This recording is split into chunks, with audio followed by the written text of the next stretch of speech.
evening and welcome to the February 5th, 2026 meeting of the Town of Southampton Zoning Board of Appeals.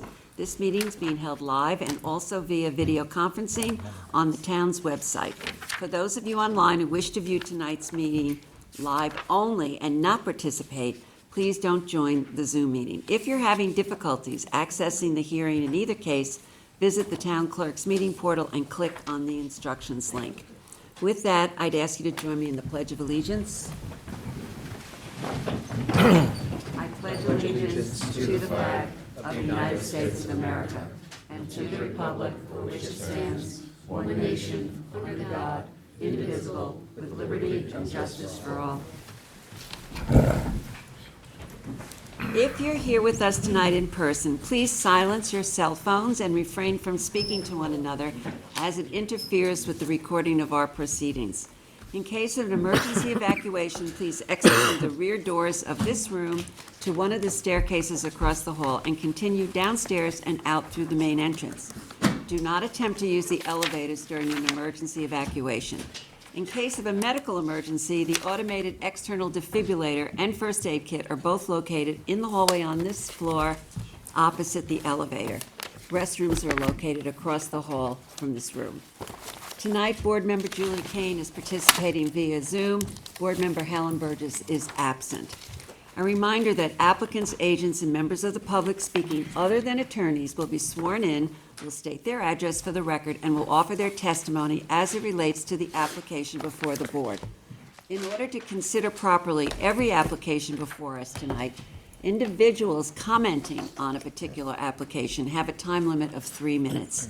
I want to emphasize we welcome comments, but must adhere to a time limit in order to accommodate all interested in speaking on any application. Written comments on any application are also welcome, so please address these comments to the members of the board and send via email, mail, and are dropped off at Town Hall to the Board Secretary Candace Cowell in the Building Department. At this time, I'd like a motion to approve the minutes of our January 15th, 2026 meeting. Motion to approve. Second. Mr. Leonard? Aye. Mr. Macedonia? Aye. Mr. Redpen? Aye. Mr. McDonald? Aye. Ms. Kane? Aye. Chair votes aye. Okay, John, would you take us through the agenda, please? Okay. Turning to number 9 on the agenda, application of John T. Montecalvo, 1129, 1089, and 1169 Spionk Riverhead Road, Remsenburg, Spionk, Suffolk County Tax Map Number 900-301-2-6, 7, and 8. I move to adjourn the hearing on this application to May 21st. Second. Mr. Leonard? Aye. Mr. Macedonia? Aye. Mr. Redpen? Aye. Mr. McDonald? Aye. Ms. Kane? Aye. Chair votes aye. Turning to the application number 11, 625 Butter Lane Homestead LLC, Agricultural Reserve in Bridgehampton, Suffolk County Tax Map Number 900-51-1-17.7.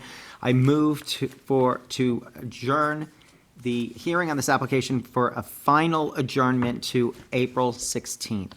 Is there a second? Second. Is there a discussion? I believe this application's been on our Yeah. agenda now for almost 4 years. I think it's time for a final adjournment, and I assume that a June letter, of 2022. I will be forthcoming to the representatives. There's been 17 times it's been on the hearing calendar. Okay.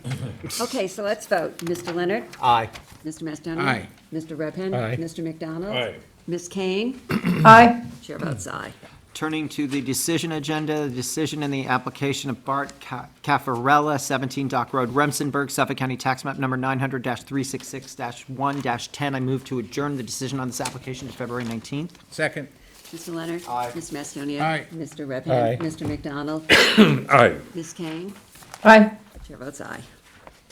Turning to the decision in the application of UNA Riverhead Realty LLC, 7 Peconic Avenue, Riverside, Suffolk County Tax Map Number 900-118-2-4. I move to adjourn the decision on this application to February 19th. Second.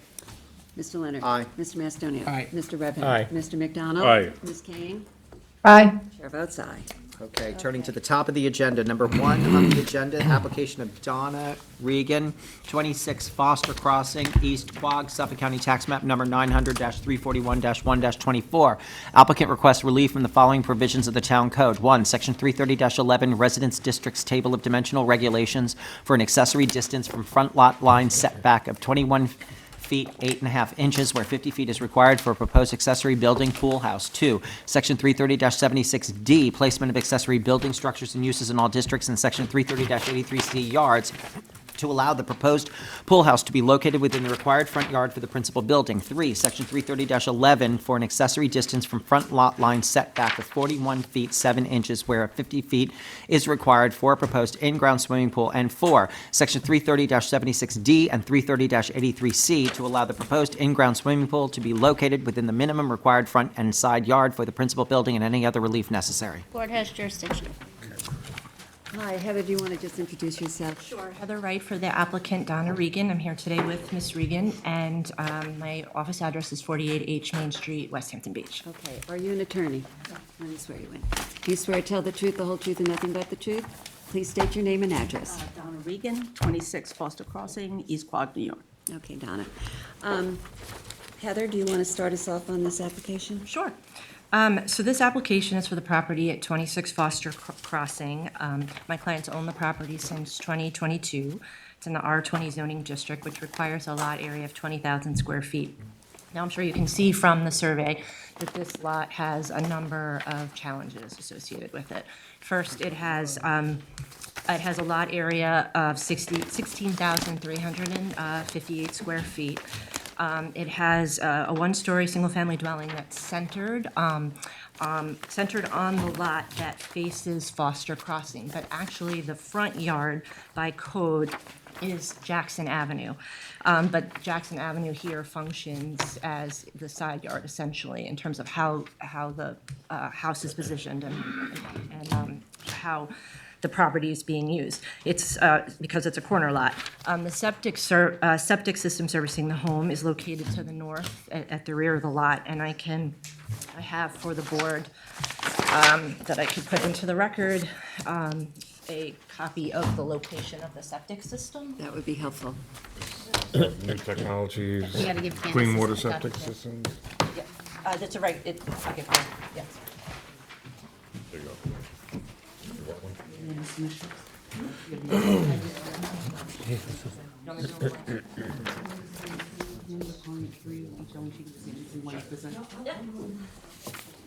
Okay. Can you just clarify what type of septic It's system? just a regular, it's not a new septic system. Not a It's the new- existing septic system for the house is located in that location. Okay. I'm gonna can you just hand this behind you to Candace? She asked if I could. How are we oriented here? Oh, I see. Okay, like this? Yes. Okay, Okay. so this is not, okay. So, but the challenges at this lot is, it's not unique just to this lot. There are a number of lots in the neighborhood which are similarly challenged. They don't meet the lot area. The corner lots are smaller and have challenges in positioning and locating accessory structures. So I have for the board a tax map that I printed up. The stars, I'm not great at art, but the stars are, these are all variances that have been granted by the board here.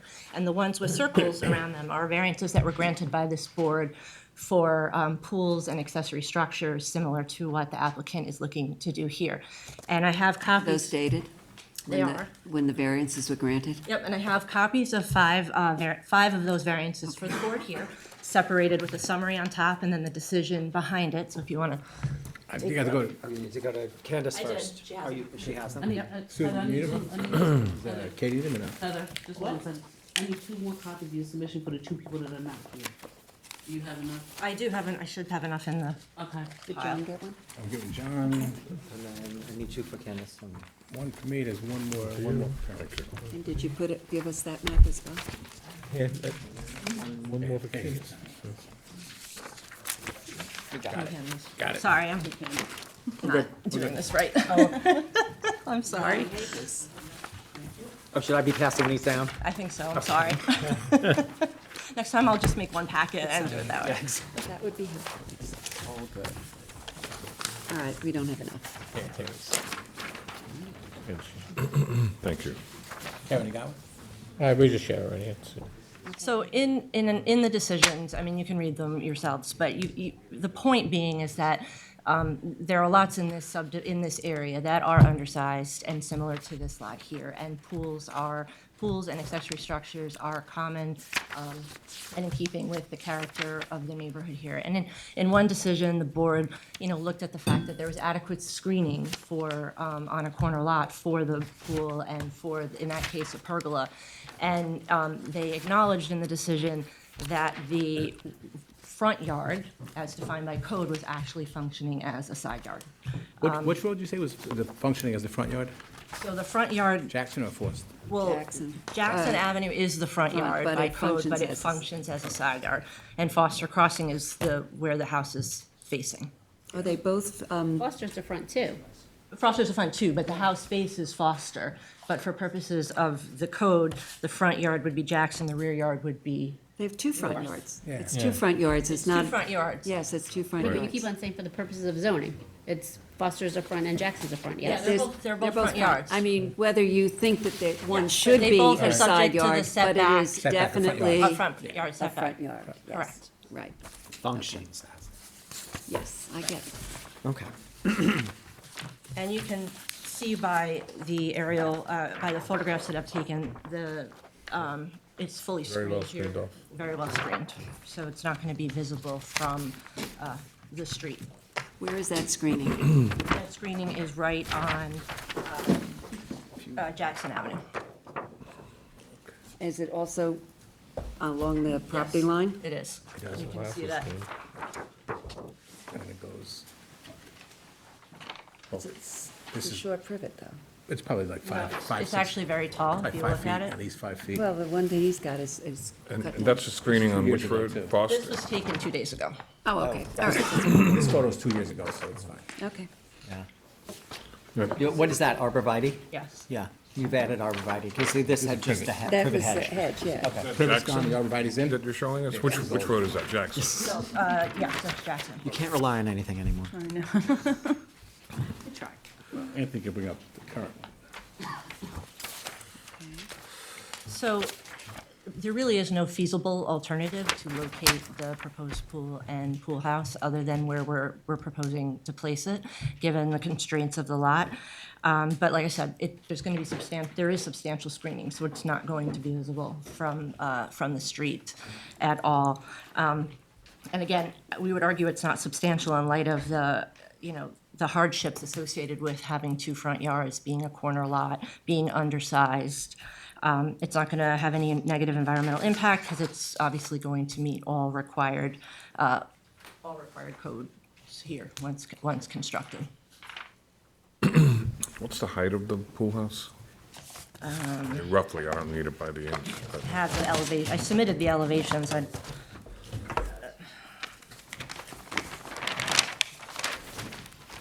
It is 13 and change. 13 and change. It would appear that the screening from the road, anybody walking would probably not see the top of the, Maybe just clip the little top of it. okay, That's it. thank you. What's the coverage? I got conflicting numbers. One survey, I think it said 13, and another place I thought it said 24. It's 13.96. Okay, so where did I see the 24? I think there was a mistake on a survey that was submitted originally because the surveyor incorrectly was calculating rear yard lot coverage, but it's actually not rear yard lot coverage, so the building inspector asked that it be removed from the survey because it was confusing. That 13.9 includes these improvements? Yes, it does. Okay. One question, the frame shed, is that like a removable shed? Is that a It's not. concrete base? It's on a Okay. foundation, it has electric. Okay, great. And also because I'm looking, when you said, this is the only place it can go, it seemed to me, looking at this, that it would be the only place it can go, because if you were to put it on that other side, it looks like the access is probably just a utility door on that side of the house. Putting the pool right behind Oh, the house well, is the They have a access, septic over there. Well, you mean putting it over here? where the frame shed is, yeah. Yeah. Well, the problem with doing that is that it is on a concrete base. It does have an electric line Right. that's running to it, and we do have the septic system over The in septic that. system is over there as well. Yes. You don't have a septic system in a pool house, right? No. we do Okay, not. just try to get that. Okay. John, this is yours. Do you want to ask any questions before? Actually, it's open very it well up? screened. I was there and I tried every which way, but I agree with you, it's the only way the place is gonna go, and I think it works. That's I'm my not opinion. disagreeing with John, but there's a building inspector's comment about no fences over 2 feet in height on the corner and no fence over 4 feet in height on the required front yards. I'm implying, reading, that maybe there's fences taller than that, and have you addressed it, or do you intend to? We will have address to it? address it Yeah. as part of the application, and any fencing around the pool will have to comply with code. Okay. I have a question. Why do you need the pool house? For a couple of reasons. One, this is a very small house. There's no garage.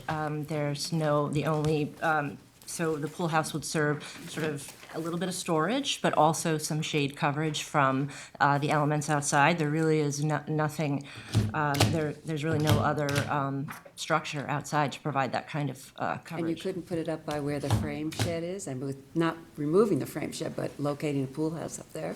Well, it doesn't really make sense to locate the pool house over where the frame shed is because it's so far from the pool. The idea is to have. I'm trying to. No, I hear I'm you. trying to come up with an alternative to locating it so but the close frame- to the front yard line. But the frame shed is important where it is because we don't have any I'm not storage talking about removing the frame shed. So- I'm talking about relocating the pool house next to the frame shed.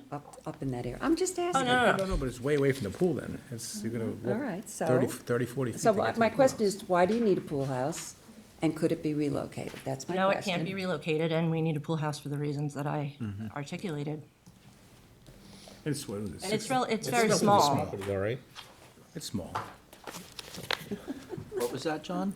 Well, it fit on the property, I mean, I went and spent some time there, because I thought the first thing, and I spent a lot of time trying to redo the plan, you know? And we did And I was too. like, you know what? It actually fits, and it looks nice, and the screening was well. Wasn't screened, but you really won't be able to see anything. I just thought it fit the property okay. Yeah, I'm interested to hear what neighbors have to think, if anybody is here. Get or- one letter but of support. And I have a couple I more. think it looks reasonable, very reasonable. Any more questions from the board? Is there anybody in the audience who wishes to be heard on 26 Foster Crossing? Come up to the Before you podium. do that, I have 3 more letters of support that I just want to enter into the record. Perfect. Are either of you attorneys? No. Okay, let me swear you in. Do you swear to tell the truth, the whole truth, and nothing but the truth? Yes, of course. Please state your name separately and your address. Meryl Spiegel, 21 Jackson Avenue. Steven Spiegel, 21 Jackson Avenue. Okay. Okay, what do you want to tell us? Okay, so, hello, to start. I'm Meryl Spiegel, and this is my husband, Steven Spiegel. We have lived at 21 Jackson Avenue since 1991. The southeast side of our property line abuts to the rear property line of 26 Foster Crossing. We'd like to register our opposition to this application. The house itself is already very close to our property, just 22 feet away at its nearest point. So there's very little space in all directions to accommodate the proposed pool and a pool house that both violate the setbacks from Jackson Avenue. And by the way, it's not completely enclosed, there's an opening on the corner by our driveway. Furthermore, the pool will be just 10 feet from our property line, and a propane tank even closer. While we are not opposed to someone building a pool on their property, we do object to it being so close to our property. We're concerned about the environmental impact from the chemicals needed for the pool, the equipment to run the pool, the coverage of hard surface areas so near our property, as well as the noise level. Finally, the crowding of these structures squeezed into such a small, narrow area not far from Jackson Avenue and so close to our property is not in keeping with the character of the neighborhood. Even though it would be a greater cost to our neighbors, we suggest that they put the pool and pool house on the other side of the property where there is plenty of room and it won't disturb anyone. Let me just clarify where you're located on. So if I'm looking at this survey, Their backyard, which which do you consider, so this is what you're considering the backyard? Okay, so they have a front yard. Their house really faces Foster Crossing. right, so Right, this, it's the corner, and we're behind Behind them, that. but our house faces Jackson. So our driveway is right here, and, I mean, the house has always been right on top of us.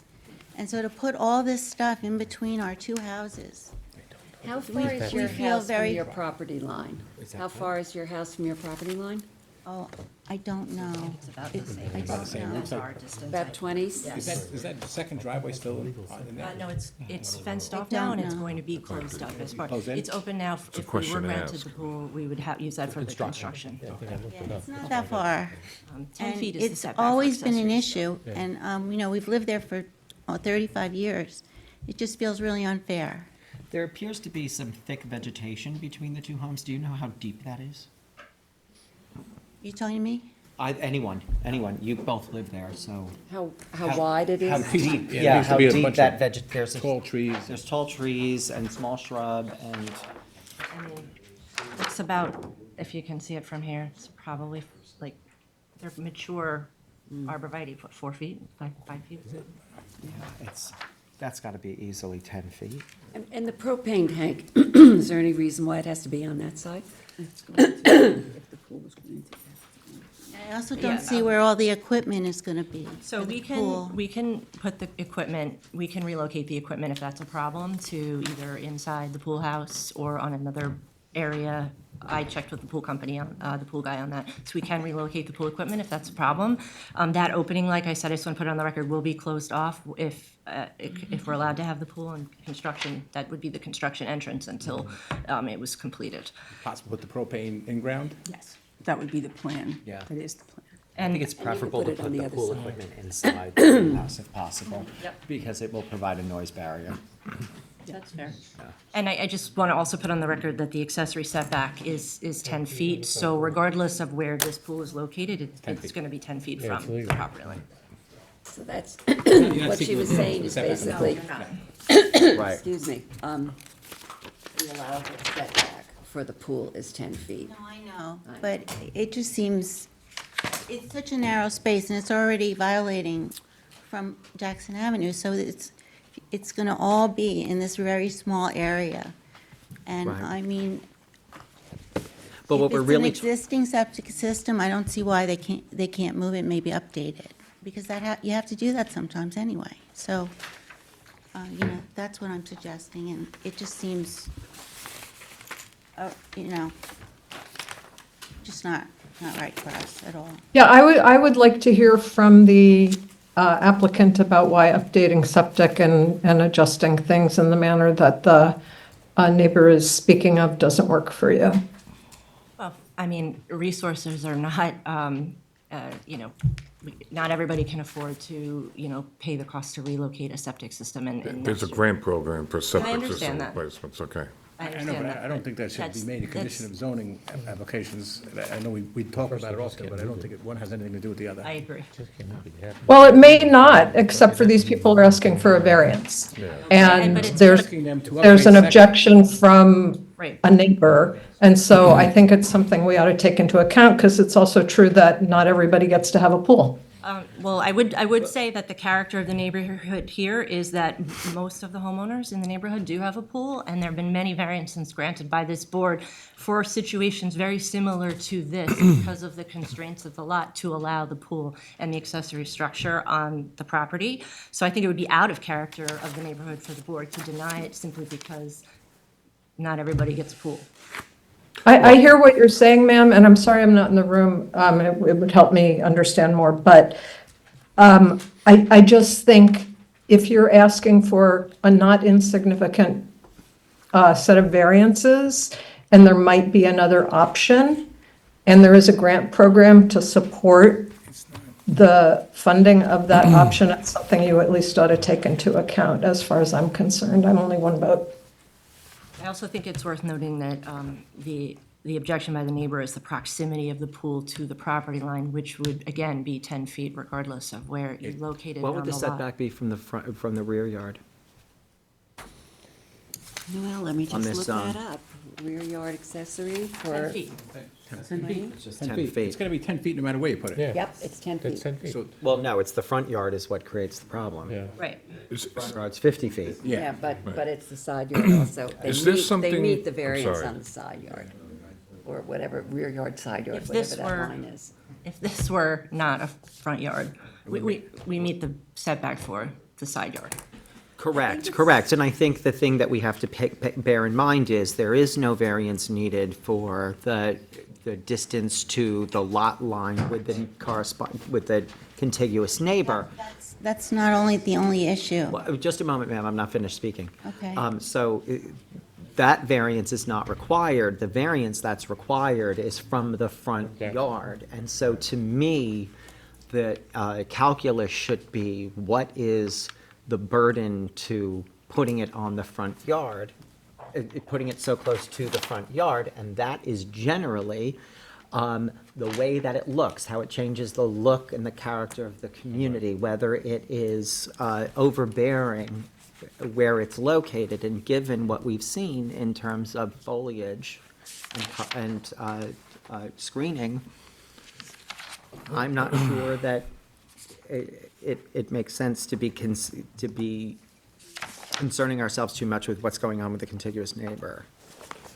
Well, I That feel that they proximity. have an More opportunity sensible. to bring forward their concerns. And Of I'm course, kind of but- like with Julie in terms of, I'd like you to take a really hard look at, relocating the pool and the pool house to an area that's a little bit more suited for it than a front yard. So, just. Though, of course, it would still be in a front yard, sort of, if you put it over in that corner as opposed to that corner in the back. So, If I may? Yes. Just to add, is there something special about the house that, and there's, the 10 by 12 shed and the septic system, I'm sure the septic system is old as the house, which is probably 50 years old. I kind of know the neighborhood, right?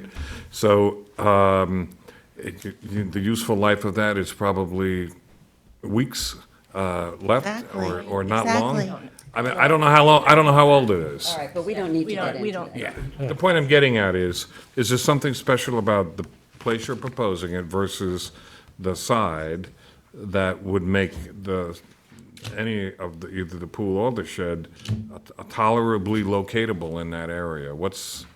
Is that a consideration that has been given and not, and rejected, and can you tell us why? I'm not sure I'm following you. I mean, we looked at all possible designs here, and we determined that really this was the optimal location for the location of the pool. That jut out of the house there that you see, the Yeah. 10, that's a bedroom, so we were trying to keep the pool, within the distance from the bedroom windows that are there. Okay. Again, we're meeting. And we were hoping, but that's the kitchen, and then that's the front yard. Right, so we couldn't put it here. We explored, they wanted originally to put it in a different location here, but that was gonna require more variances than what we're requesting. So we did explore all the different options. You also want the pool to come, to be accessible straight from the back of the house. It's just the flow of the home, rather than putting it in Well, again, that goes to the fact that the front of the side house that you would have to go faces, through a bedroom in order to Right. access it. and the front of the house faces Foster Crossing, so essentially you want the pool, what would be considered behind the Behind house. house, and it Yeah, is. and this board has consistently taken into consideration the fact that a parcel of property is burdened with two front yards in its considerations as to whether or not any of this is reasonable. And this lot is also not only 2 front yards, but it's undersized. Correct. Is there anybody else in the audience? Thank you very much for your comments. Is there anybody else in the audience who wishes to be heard? Is there anybody on Zoom who wishes to be heard on 26 Foster Crossing? One person so far. One person? Yes.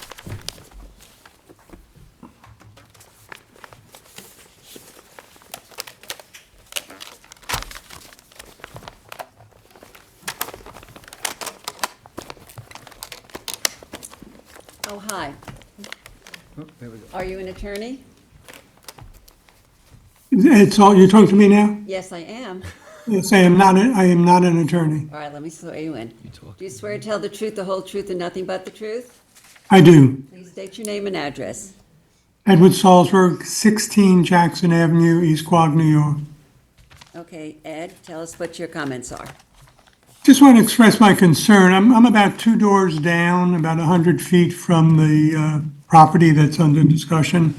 And I just appreciate the note by the attorney representing the applicant that the lot is small. I think if anyone's visited the area, you'll see it really is a small lot. And I think it's a lot to try and build there, in addition to the house and the shed, to build the pool house and the pool. And when I first saw the notice of the application, I tried to understand where are they thinking of putting it, because there's just not a lot of space there. And I think and just concern about how crowded it will be and whether this will be consistent with the neighborhood. That's my main concern. Similar to the points that were raised by the Seagulls. Okay, thank you. I'm sorry, can I ask a question?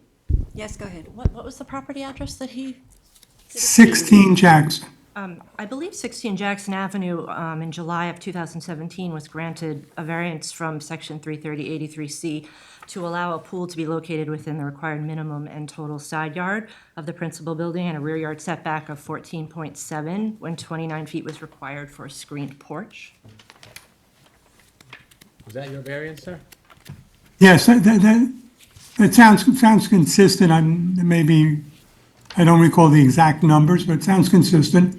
But we specifically also built a smaller pool so that we stayed within the 50 feet from the front yard. So we adjusted our proposal based on the zoning requirements. And we don't have any neighbor right next to us. Our lot is also much bigger. You still needed a variance. Yes, we did. Yes. And I'm not opposed to variances. It's a question of, does the variance make sense? Okay. Okay. All right, thank you very much for your comments. Is there anybody else who wishes to be heard? Okay. All right, before we move on, I still do have some concerns. I just want you to know, so that you don't walk away thinking, oh, you got me locked up on the vote. Fair enough. If you want to make any more arguments to support your application, or you want to give some consideration to some relocations, I'd be happy to hear that, but just so that you know that. Okay, John, this is yours. Yep. Okay, we're gonna close for written subs for 220 and a decision for 3-5. Second. Mr. Redpath. Aye. Mr. Leonard. Aye. Mr. Macedonia. Aye. Mr. McDonald. Aye. Ms. Kane. Aye. Chair votes aye. Okay. Thank you very much. Thank you. Appreciate your time. Number 2 on the agenda, the application of Changi, 13 Ochre Lane, Shinnecock Hills, Suffolk County Tax Map Number 900-211-2-20. Applicant requests relief from the following provisions of the Town Code for a proposed pool with spa. 1, Section 330-6, General Regulations, that references Section 330-11, Residence Districts Table of Dimensional Regulations, for an accessory distance from front lot line setback from 90 feet to 37 feet 8 inches, and an accessory side yard setback from 30 feet to 13 feet 2 inches. And 2, Section 330-76D, placement of accessory building structures and uses in all districts, and Section 330-83C yards, to allow the pool and spa to be located within the required front yard for the principal building on a non-conforming lot, and any other relief necessary. Board has jurisdiction? Are you an attorney? No. Let me swear you in. Do you swear to tell the truth, the whole truth, and nothing but the truth? Please state your name and address. Miguel Weinstein, 41 Yukon Drive, Woodbury, New York, 11797. Okay. I'm the architect representing the owner, Changi. This application is requesting a relief for a front yard setback from 90 feet to 37 foot 8, and a side back from 30 to 13 foot 2 for the proposed pool and spa. The front yard is a secondary street. And the grant of this variance will not change the character of the neighborhood. The variance is not a substantial variance because most of the lots in this area are undersized and the pool is a ground level pool. There is no physical or environmental impact to the neighborhood. Lots is in a single and separate ownership since 1956 and does not comply with today's zoning regulations. This lot had for over 40 years a pool in the same yard as we are requesting this new pool be built. This is a photograph of the area from the original pool that used to be in the property. This pool was actually zero on the property line on the west side and was around 50 feet from the setback from New Lane, that is the secondary front street. We also have a letter from the neighbor at the north side that will be the most affected by this variance. There's the house over here on the top. That actually is in favor of this application, and they actually hope for your approval. And also we have in the audience the owner of 17 Ocker, that is the west side property, and they're also over here, and they are in favor of the They're application. coming before us today, too. Yeah. Okay. The property is really well protected on the New Lane side with really heavy shrubberies. And we are going to provide new shrubbery to the west side, and we are going to provide shrubbery to enclose the pool equipment to evacuate from the properties in the west and in the north.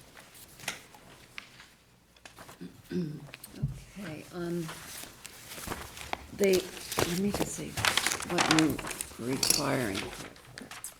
Kevin, you want to start us off? I just want to Sure. check some stuff. So I know the area because for whatever reason, lots goes on Ochre Lane. Who knew? And I know New Lane, and I understand that New Lane is accepted by the community as being effectively the backyard if the road wasn't there. There's a bit of a topographic drop-off, and we do have an application for 17 on as well, as you know.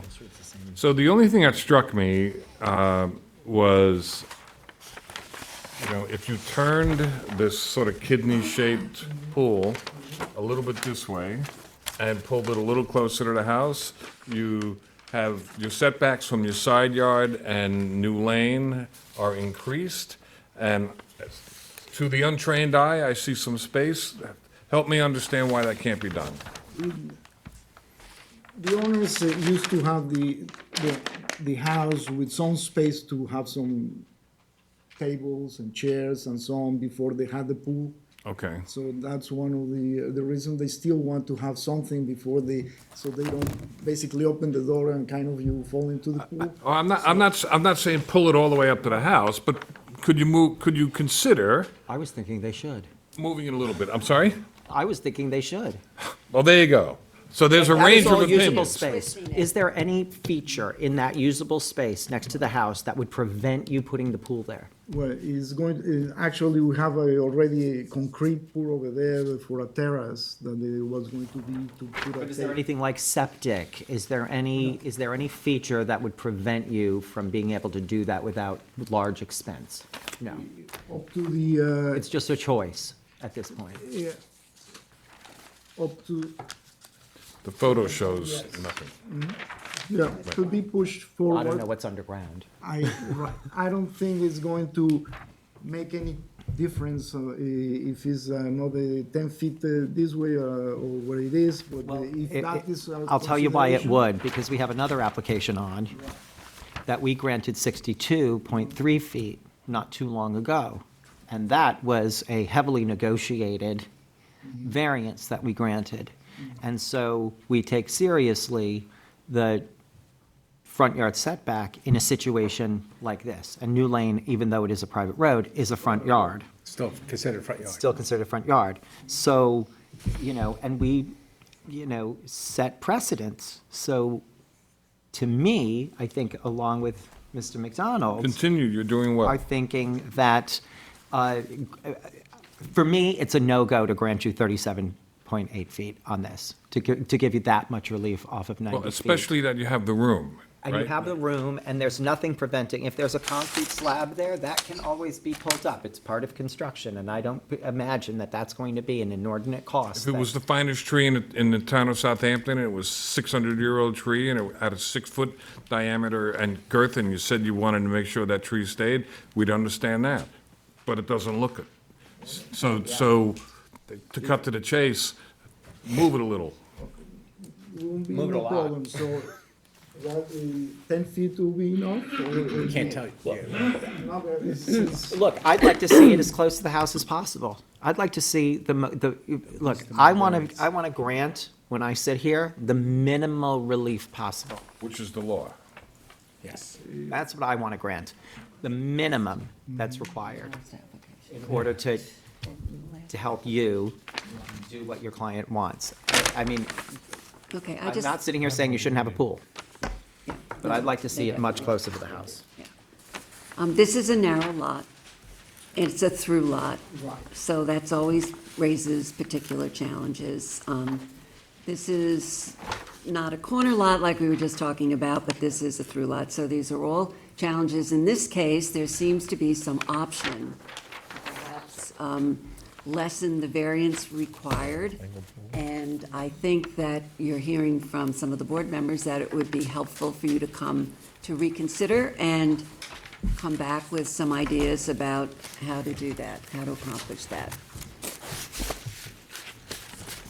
Am I summarizing Yeah, I think the that's- sense That of the was board? Well said.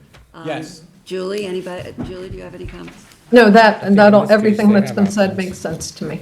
Yeah, I mean, we do grant pools in front yards, I understand. This house Unlike the last one. has a variance for 45 feet. Okay, well, you're at 37, so you're at 37, so, all right, you heard, We'll bring it forward. No yeah, problem. you heard what we were just talking about. We'll bring it forward. Okay, before you leave, let me ask, is there anybody in the audience who wishes to be heard? Please come up. Okay, are you an attorney? No, I'm not. Okay, let me swear you in. Do you swear to tell the truth, the whole truth, and nothing but the truth? I do. Please state your name and address. Ronak Singh, 17 Oker Lane. I'm trying to get your name. Ronak Singh, that's Spell your first name for me. Raunaq, Okay. and last name is Singh. Okay, thank you. And your address, Ralph? 17 Oker. Okay. So we are the house directly adjacent to this gentleman at 13 Oker. Uh-huh. And we just wanted to say, we have no objection with his proposal as a neighbor. It's okay with us and we support his application. Okay, good. Are you by where the pool would be? We have the lot directly next door. Where the pool is proposed? Yes. Okay. Okay. Well, thank you. Thank you for coming. And we will see you in a little bit. Okay, This one might be entitled to the 10-foot side yard setbacks too, if it does note that it's single and separate. It is a Right. single separate since, yeah. Yeah, and the lot area is less So than if it's- 30,000 square feet? it is But I want to confirm with. 15. It's at Yeah. 15,000. I mean, just like the last one, I want to confirm with the building department, but they might have, right, Candace? Yeah. What is the side yard is? 13 and point two, yeah. Yes, I know, but it's Actually, 0.4 of the total No, for the accessory buildings and structures, it's usually 10. accessories, all 10, yeah. Yeah, Yeah, that's, okay. I questioned that to the, yeah, I'm gonna ask, I think we are over the. Yeah, what I'm is gonna ask required. Artie, yeah. Okay, but that doesn't, It doesn't address the the front, other but it issue does- that was No, raised. but it does address the side. So here's the question, do you want to talk to your We people and, haven't finished asking if there's comments. fair point. Is there anybody on Zoom who wishes to be heard on 13 Oker Lane?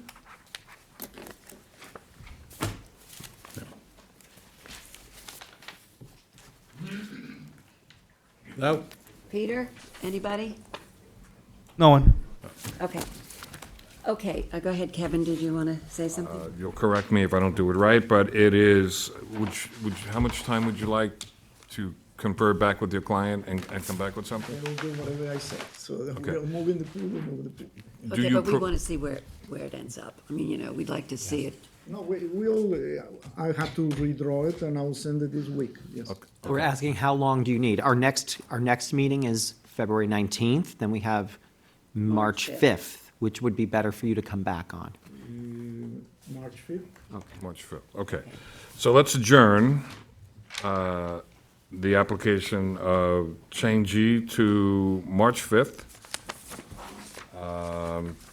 Anybody can submit comments until then as well, but we'll adjourn this hearing till March 5th with the return of your considered alternatives. Is there a second? That's a motion. Second. Mr. McDonald? Aye. Leonard? Aye. Mr. Macedonia? Thank you very much. Mr. Redmond? Aye. Ms. Kane? Aye. Hold Chair open. votes aye. Okay, number 3 on the agenda, the application of Philip N. Watson, 217 Edge of Woods Road, North Sea, Suffolk County Tax Map Number 900-99-2-42.3. Applicant requests a determination that the subject parcel, Suffolk County Tax Map Number 900-99-2-42.3, is held in single and separate ownership from all adjacent parcels and thus entitled to relief pursuant to 330-115D. Board has jurisdiction. Okay, would you like to introduce yourself, please? Absolutely. Robert Marcinsick for the applicant, O'Shea, Marcinsick and Bruin, 250 North Sea Road, Southampton. Good evening. Aye. All right, so tell us about this application. Okay, so subject parcel is a flag lot located on the north side of Edge of Woods Road, approximately 475 feet west of the intersection of Edge of Woods Road and David White's Lane in the North Sea.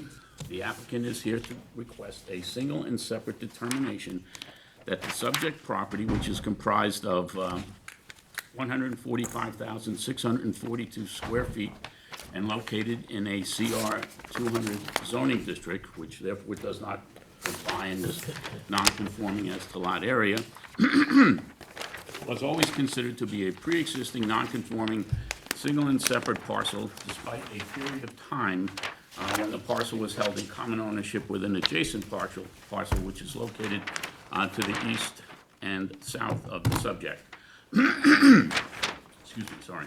1957, the parcel was originally a split zone parcel. Portion of it was located in a C Residence 15,000 zoning district and a portion in a G Industrial 20,000 zoning district. Thereafter, in 1972, there was a zone change. The entire parcel became located in a CR 80 zoning district. Then in 1983, there was an upzone, and the parcel was then, and is now, in a CR 200 zoning district. Single and separate abstracted title, which we submitted as part of the application, and is included as Exhibit A in the exhibit packet that has been circulated, I guess, shows that the subject parcel has been held in single and separate ownership since June of 1991.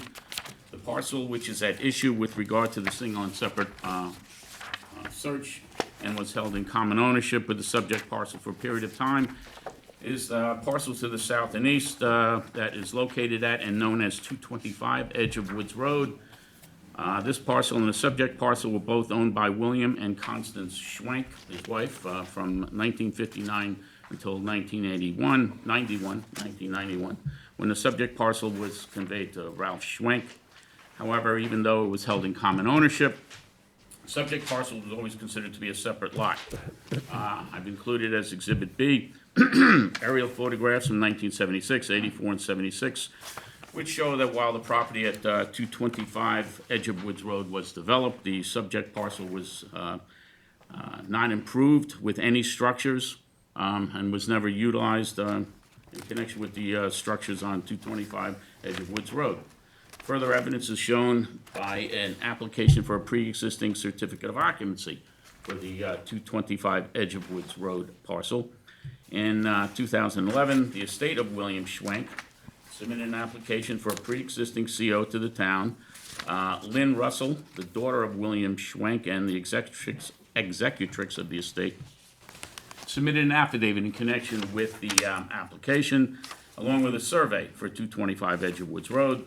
which was dated September 23, 2010. The affidavit that she submitted, Ms. Russell stated that she was familiar with the property, that she grew up there in her childhood in the 1950s, visited the property in the 70s after she had left living, had no longer lived there, and the structure shown on that survey remained in their current condition since prior to October 14th, 1957. The configuration of the 225 Edge of Woods property shown on that survey submitted with the pre-existing certificate of pre-existing CO application does not include any portion of the subject property, and gives evidence that the parcel located at 225 Edge of Woods was developed separately from the subject parcel and was never considered to be part of the subject parcel. All those documents, as I might have mentioned, are in Exhibit C. Thereafter, there were numerous surveys submitted to the town for the construction of various improvements on the 225 Edge of Woods property. In the exhibit packets, you will see Exhibit D for the construction of a second-floor deck on a storage bond. E, 2013 application and survey for the demolition of the existing house and construction of a new house. 2015, there was an application submitted for the construction of a tennis court. Again, in 15, there was a survey that was made to this board, to the zoning board, for a variance, front yard variance. Exhibit H is a 2016 application submitted for the construction of a garage and barn renovation and a first floor conversion to a rec room. And Exhibit I is a 2016 application for a first and second floor addition and a garage first and second story deck. None of those surveys that were submitted for any of those applications for 225 Edge of Woods Road included any portion of the subject parcel, giving further evidence that the subject parcel was always considered separate from 225 Edge of Woods. Again, additional proof, we submit that the two parcels were always considered single and separate as provided by a prior zoning board of appeals application that was made to this board by the owner at that time, Jerry Schwenk, in 1993. Mr. Schwenk submitted a variance to this board requesting front and side yard variances. While that application was denied, configuration of the property as shown in the survey that was submitted to this board in connection with the application mirrors the current configuration of the subject property. The survey and denial are provided for you in Exhibit J of the exhibit packet. Additionally, search of the Suffolk County clerk's records regarding mortgages on the properties show that the subject, there was never any mortgages taken out on the subject property, while there were several mortgages taken out on the 225 Edge of Woods Road property. Those records are provided in Exhibit K in the exhibit packet. We would submit that while the subject property and 225 Edge of Woods property were never used in conjunction with one another, have always maintained separate identities. Two properties have separate street numbers, separate Suffolk County tax map numbers, are taxed as separate parcels, have separate legal descriptions, separate deeds were filed for each of those properties. And we submit that one parcel does not enhance or add any value to the other. Both are eligible for approval for single-family dwellings under the Suffolk County Department of Health Services regulations, and those structures are shared between the two parcels or across the common property boundary lines. The applicant is not seeking any variances to build a single-family dwelling on the subject parcel, and the existing size of the subject parcel is similar to others in the area.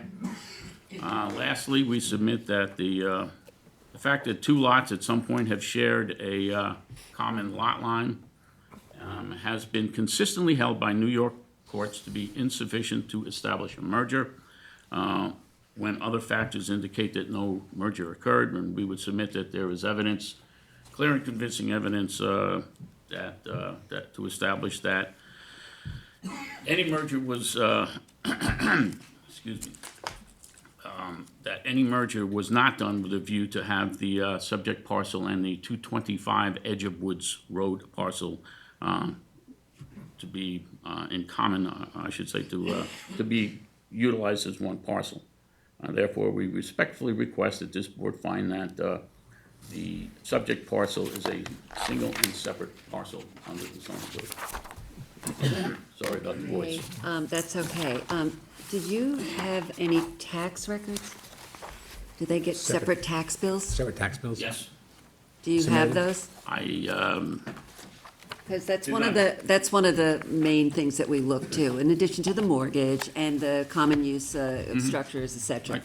You can If there submit is- that. You can submit Yeah, can submit that. but you do have separate tax bills for Yes, these that has lots. been separate tax. Two separate addresses and separate Yes. people? Because that to me is like very key point that you should probably submit as a written submission. Okay. Julie, this is your application. Is there anything? you Yeah, wanna add? Susan, that was going to be my question, the separate deeds, separate tax map numbers. Please submit all of those if they're not in the record.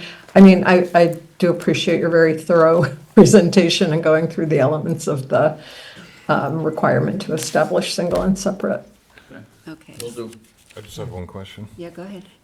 What's the period of time that one could assert that there may have been a Common merge? ownership? Yeah, what's the period of time against I 1957 think I'd, to today? mentioned it was from, I guess, well, it was an upzone in 83. Right. And then it became single and separate in 91, so there was like. 59 to 91. Okay. Is what Well, I think actually, you 50 was mentioned. it became non-conforming when there was an upzone in 93. So that's actually when you. 83? Or, 83. 83. Okay, it was in 83, there was an upzone Yeah, from no, fine. CR 80 to CR 200, 200, since it was right. 145,000 and change square foot lot. At that point, it became non-conforming, and you could make an argument that, again, there was a merger. So basically, they were held in common ownership from the upzone in 83 until 1991, when the subject parcel was conveyed Okay. from Constance and William Schwenk to Gerald Schwenk. okay, excellent. Subject parcel's undeveloped? Yes, it's vacant land. It's vacant land, okay. And it's never been used to benefit any of the other properties, adjoining properties? No, well, the only one that it was arguably merged with was 225 Edge of Woods Road. It was never. Which is developed with a single-family home, correct? Yeah, well, yeah, there was, 225 Edge of Woods Road was, they had pre-existing, there was a house on there prior to Right, and nothing about the 1957. subject parcel was used to benefit that No, property in no. any way, shape, or form? No, Okay. No, and as shown by the surveys that you submitted every time you went for a permit or a Right. CO or whatever, you submitted just a survey of the 225. Right. Okay. Is there anybody in the audience who wishes to be heard on 217 Edge of Woods Road? Is there anybody on Zoom who wishes to be heard? No one. Julie, this is yours. Submit the tax Yes. So, sir, we asked you to submit some material. I think that can be done as a written submission. So I'm going to move to close the public hearing, keep it open for written submissions until February 20 with a decision on March 5. Second. Ms. Kane? Aye. You meant 220, right? You said 320? Yes. 220 and the 220 is what decision the- 3-5. 220 and 3-5. Thank you. Mr. Aye. Leonard? Aye. Mr. Mastonia? Mr. Repan? Aye. Mr. McDonald? Aye. Chair votes aye. Okay, thank you very much. thank you. Have a good night. Number 4 on the agenda, the application of Clyde Vernon March III, 69 Church Lane, Bridgehampton, Suffolk County Tax Map Number 900-86-1-15. Applicant requests relief from the following provisions of the Town Code for additions to a one-family dwelling.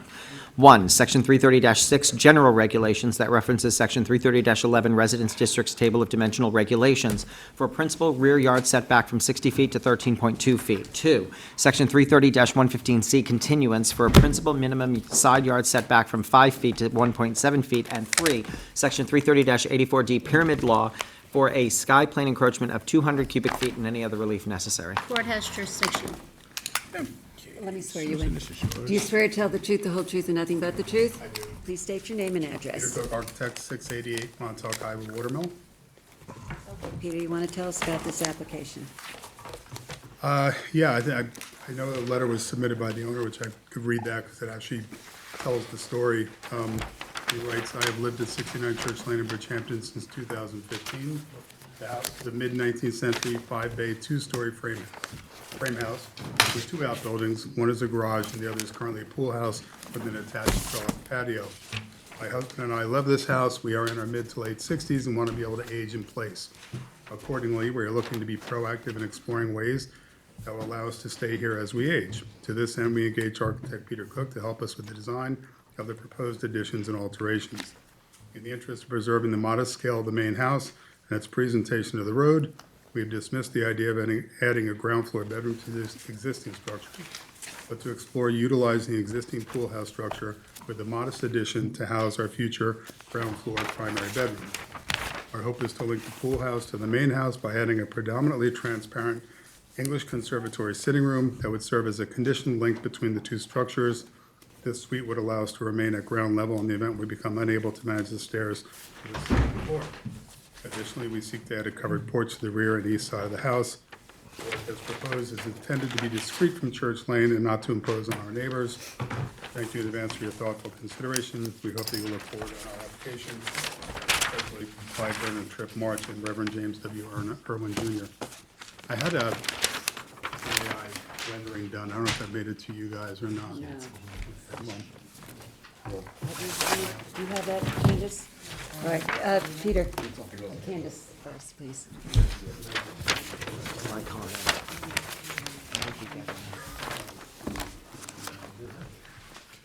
Yes. Thank you, sir.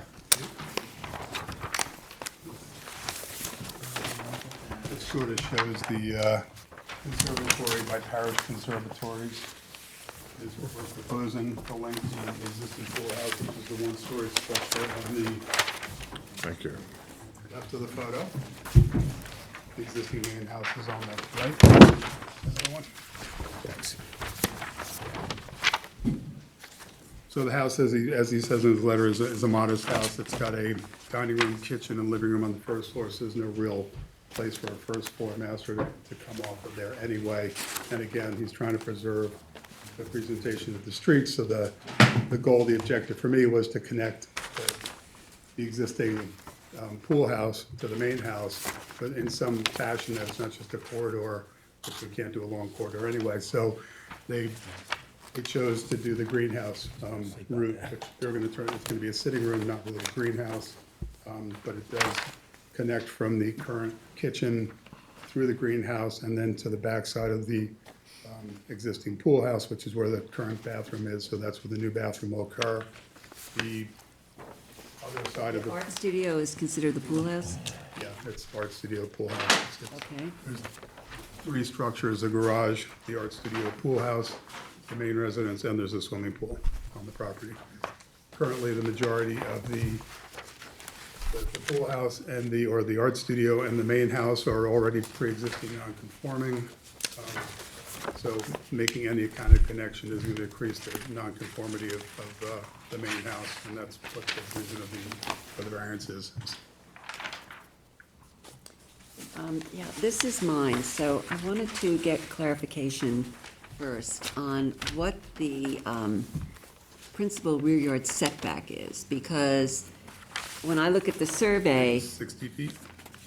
no, it's 15.3, what you're asking for, what the variance request is. When I look at the survey, the 13.2 feet goes to the existing patio, but the proposed addition is 15.3. So as a clarification, are you looking for a rear yard setback from 60 feet to 15.3? The 13.2, I think that whole, you're saying that whole thing is gonna be converted to the house. So the Yeah. 13.2 is the closest it gets, so that's the variance that is. Is the patio gonna become part of a house, or are you gonna continue it as a Well, it's patio? extended. Extended a little bit, I think it's like A little 6 bit, feet but forward. where the proposed addition is 15.3, Right, and then you have the patio, which is gonna stay as a patio, correct? Right. Yeah, It's a- okay, it's so an it's in-sand 15.3, patio. Yeah. Katie.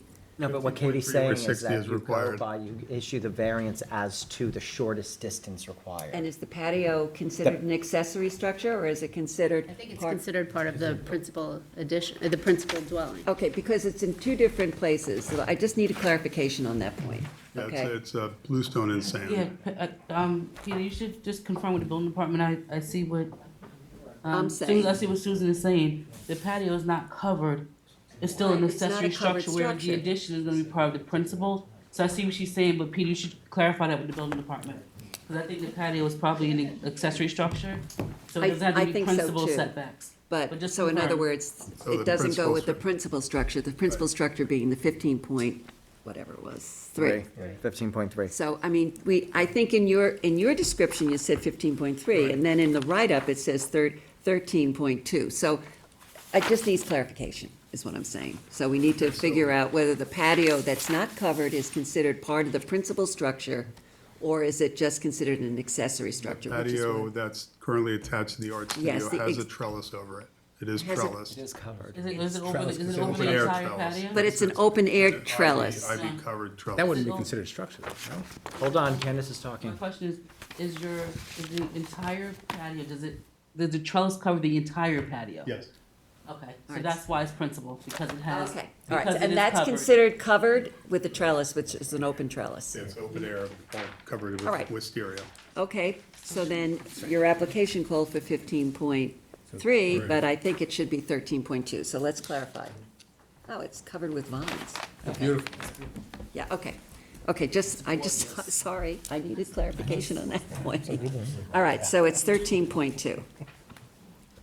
And then in terms of the other setbacks that, like the house is at a 5-foot setback, and so in other words, you're saying because the house is at 5, the 6.7 for the addition, the conservatory, should not be an issue, I correct?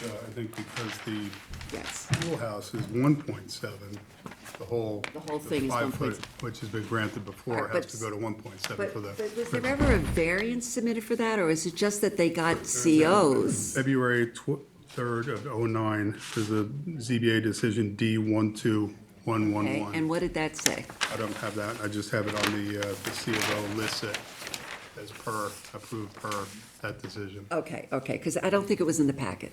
No, Okay, because that's, what I kept looking for something that, there was an actual Yeah. variance. I would appreciate having that submitted, if you could. you know, the The- town files on the foil on this house are very slim. Really? Okay.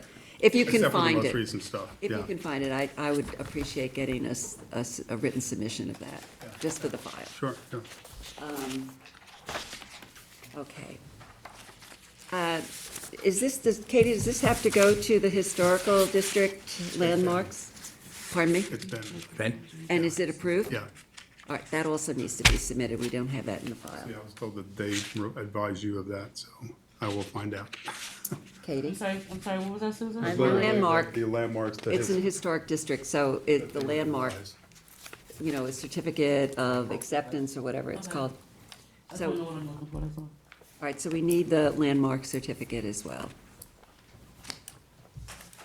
Okay. It's nice design, looks attractive. I mean, I think it's. Looks nice. It's an existing structure that's just being connected to the house. I don't really see there as being any, you've got some nice shrubbery around it, I assume? Well, the property is completely enclosed, yeah. Closed, right. I have a couple of questions on it, Okay, go ahead. is there, in the art studio presently, is there any plumbing, septic system attached to that? So when you connect this, what's the change? We are probably going to have to apply for a new septic system in the front yard, but Art and the building department said don't get involved in that, so you hear from ZBA, because there's no point going through all that. So if we get ZBA, then we'll go, because I think the septic system, which I foiled the health department, they came back with, we have no records of any septic system on the property. So it's between the art studio and the house currently, because I looked for the waste pipe, so. But it's your intention if exactly where the conservatory is gonna go. And So the you have to change, replace it or Replace it, relocate. So we'll pump to the main house and then Yeah. shoot it to the front yard. And I think is there's the also a arts- question of the number of bedrooms, correct? There is currently 3 in the house and 1 in the studio. We have a 4-bedroom system according to the health department. There's debates of whether it's 3 or 4, but one of the bedrooms has been abandoned upstairs and is now a dressing room and a walkway into the primary bedroom in the main house. There are Okay. tiny little rooms up there. All right, well, that's all going to be taken care of with the new It's all in the septic. apartment, yeah. Yeah, I mean, guess where I'm going, right? If this is approved, it'd be nice to have all of that connected, fixed, and better than it is, so. Probably gonna have to go to the health department anyway. Somebody's gonna have to do no matter what. They're gonna go to a 4-bedroom. They're gonna count that as a bedroom. Right, right. Okay, any other questions from the board? Is there anyone in the audience who wishes to be heard on 69 Church Street? Church Lane. Oh, I'm sorry, Church Lane. Difference. Is there anybody on Zoom who wishes to be heard? No one. Susan, just to answer your question, you should provide them with a copy of it, of the decision, but the one from 2007 was for the detached garage, that's in the. Yeah, and that, It and was I a think front- that was in the It was a packet. front yard setback for the detached garage. The 1.7 feet is covered by a pre-existing CO for that studio building. So there was no ZBA decision. Say that again? There was no Not on the ZBA decision because the 1.7, house is from 1820, so No. it's been there forever. Yeah, that variance was strictly just for the front yard setback for the detached garage. And Maura thought that the, C of O was a, did she put it, CO 18722 was issued as an updated when she thinks it was actually a pre-existing. All right, so if you can submit the certificate from the landmarks people, and also if you can find that variance, was it included in the packet, the variance for the Just the garage? cover letter, not just the cover page, not the whole Yeah, thing. okay, so we need that too. Peter, I'll send it to you, just submit 11 copies of it. I'll send it to you. Yeah, okay. Okay, this is mine. So I am going to say that this stuff can be done by written submissions. And if you can get that in by the 20th of February, we'll have a decision on March 3rd, 5th. Second. That'd be great. Aye. Mr. Mastoni? Aye. Mr. Rephan? Aye. Mr. McDonald? Aye. Ms. Kane? Chair votes aye. Okay, thank you very much. Have a good night. Okay, number 5 on the agenda, application of David and Mindy Mond, 573 North C. Mecox Road, North C, Suffolk County Tax Map Number 900-99-3-13.10. On June 7, 2007, this board, by decision number D012161, granted principal front yard setbacks to construct a garage addition to an existing dwelling on a non-conforming lot. Applicant requests a variance to allow said garage addition to be converted into habitable living space and any other relief necessary. Court has jurisdiction. Lisa, let me swear you in. Do you swear to tell the truth, the whole truth, and nothing but the truth? I do. Please state your name and address. Lisa Foyer, Twin Forks Permits, 288 East Montauk Highway, Hampton Bays, New York, 11946. Here on behalf of the applicant. Okay, so tell us about the application. Sure, there was an original decision issued by this board. It is decision number D012161 that was granted June 7th of 2007 to do a attached garage to this house. And that decision granted relief for front yard setback of 60 feet to 55.5 feet from Barrel Hill Road, and from 60 feet to 57.3 feet from North Sea Mecox Road for the attached garage. That plan also showed second floor space above the garage. During an additional application to the building department, that second floor area was converted into habitable space. And then the owners are right now looking to convert the first floor into habitable space for the garage that was attached, and it's actually built. So the building department said we need to come back to you guys for an amendment or additional clarification to convert that non-habitable garage space into habitable space. So there's no changes to the footprint. There's no changes other than changing the garage door to exterior door. The garage faces Barrel Hill Road, so it does not face towards North Sea Mecox Road. I can submit photographs if you'd like to look at those. Barrel Hill Road is an unopened town road, It's used as a farm road for the ag parcel that's immediately across Barrel Hill Road. So as far as detriment to nearby neighbors, I don't think the landscaping that's growing on the adjacent property is going to be too encumbered by it. It won't change the character of the neighborhood because the structure's already there. So This is one of those oddball ones where the specifics of our variance make, even though everything complies, and even though, you know, the setbacks comply because it's attached, it's principal front yard, it's principal setbacks, it's just the specifics of the variance that refer to it as not habitable, they have to come back. And we were trying to figure out if we do it by a modification, and Lisa was like, I'll just make the new application. So, just so because I was very confused. Yeah, Anthony had a what the quizzical look on his variance face. Was actually for, it's Yeah. because the previous decision referenced it as. A garage. With no habitable space. Just a garage. But then you were granted habitable space on the second floor, and But- who granted that? the building department. Because it's still a garage. It's not a mistake. It's not a, Yeah. So so the apartment or whatever living space is now gonna be bigger, and I'm assuming you have a septic system and plumbing there already? Okay. So, and you're proposing a one-story addition on the main house. How are you coordinating the upgrade of the septic systems at all? It's a four-bedroom house right now, and it's going to be a four-bedroom house when it's done. And the garage, It will be just additional, it's an expanding of the living room, kitchen area. There's some small bedrooms upstairs. no additional bedrooms in the garage? Okay.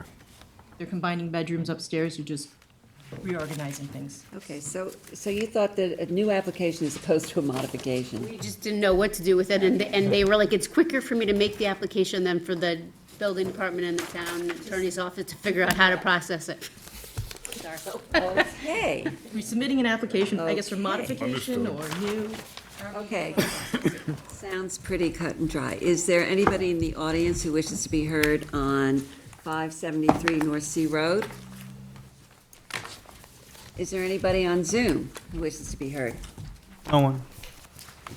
Okay. So this is Bob's. Yes. Go ahead. 220 for written submissions, 3-5 for decisions, that's good? Okay. Second. Mr. Mastonia. Aye. Mr. Leonard. Aye. Mr. Redmond. Aye. Mr. McDonald. Aye. Ms. Kane. Aye. Chair votes aye. Thank you, Lisa. Thank you, good evening. You too. Okay, number 6 on the agenda, the application of Lorenzo Cavallaro, 2 Mill Pond Road, Hampton Bays, Suffolk County Tax Map number 900-321-1-17. Applicant requests relief from Town Code Section 3, is that you? Okay, come on up, come on. Applicant requests relief from Town Code Section 330-76N1, placement of accessory building structures and uses in all districts to allow a proposed pickleball court to be located in a side yard on a non-conforming lot and any other relief necessary. Board has jurisdiction? Okay, is there anybody who's an attorney? No. Okay, then let me swear you all in. Do you all swear to tell the truth, the whole truth, and nothing but the truth? I do. All right, please state your names individually and your address. Diana Lenina, 311 Claflin Boulevard, Franklin Square, New York. First and last name. D-I-A-N-A, last name L-I-N-I-N-A. I'm sorry, L-I. N-I-N-A. Got it, thank you. Okay, Frank Lauria, Lauria, 311 Claflin Boulevard, Franklin Square, 11010. So Cavallaro, 2 Mill Pond Road, Hampton Bays, 1146. okay. So who's going to do the presentation? I'll speak. Okay, are you an architect? Yes. Okay. Good evening, everyone. We're here for what we just stated, 2 Mill Pond Road by Lorenzo Cavallaro.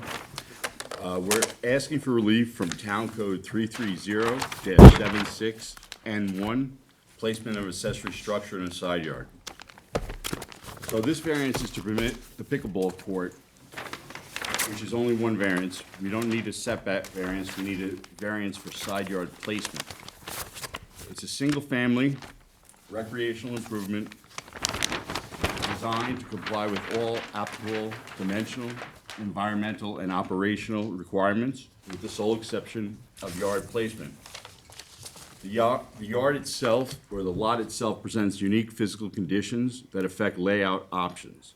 The property lot, width and depth restrict a viable rear yard configuration. We know pickleball is often discussed in terms of noise, so we address this directly in the design.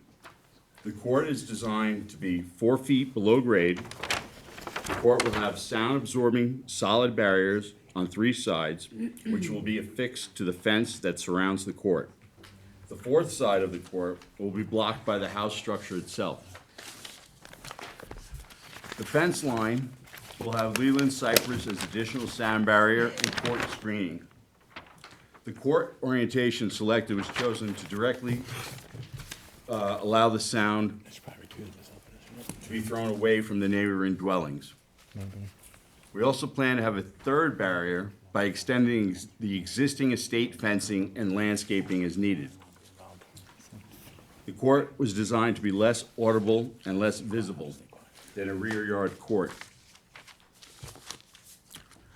The variance is limited only to yard location. We meet all other criteria with Southampton code. So we seek a hardship because of the lot's physical constraint. We're not ignoring the zoning code and ask the board to apply its discretion as intended.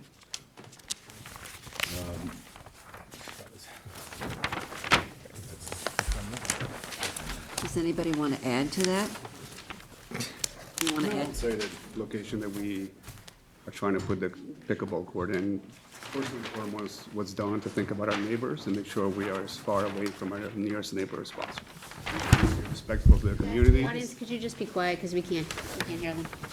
And actually, talking about distance, that's the additional drawing that was handed out tonight to show you where, what this, the existing how far away they are from the actual court itself. So I have a few questions. Okay.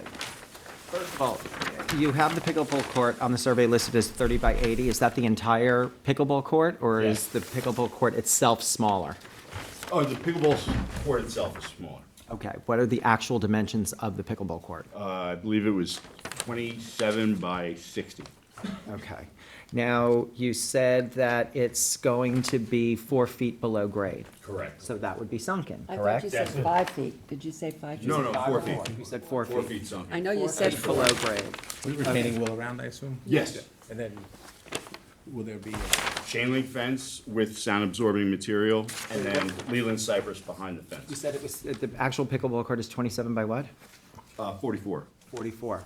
Okay, so then, if the pickleball court is 4 feet below grade, it's sunken, and so therefore doesn't it benefit from the 30-foot setback? Yes, that's not the question, it's the It's not the location. setback. It has to be, it's not required to be in setback. the rear yard, not the side yard. Okay, So the only question before us is the side yard. okay. And what is the side yard setback? Or It is that 30. is in the The side location. yard? Right. The location in the side yard? Yes. Okay. Of the road, obviously. Right, because your application said that you needed a setback because 50 feet is required. That's where I started to get confused. Right.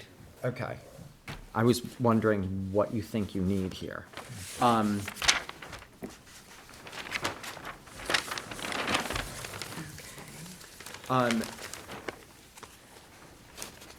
And this is, Actually, a whole package of drawings set. Hold on. Yeah, that's in relation to this. Yeah.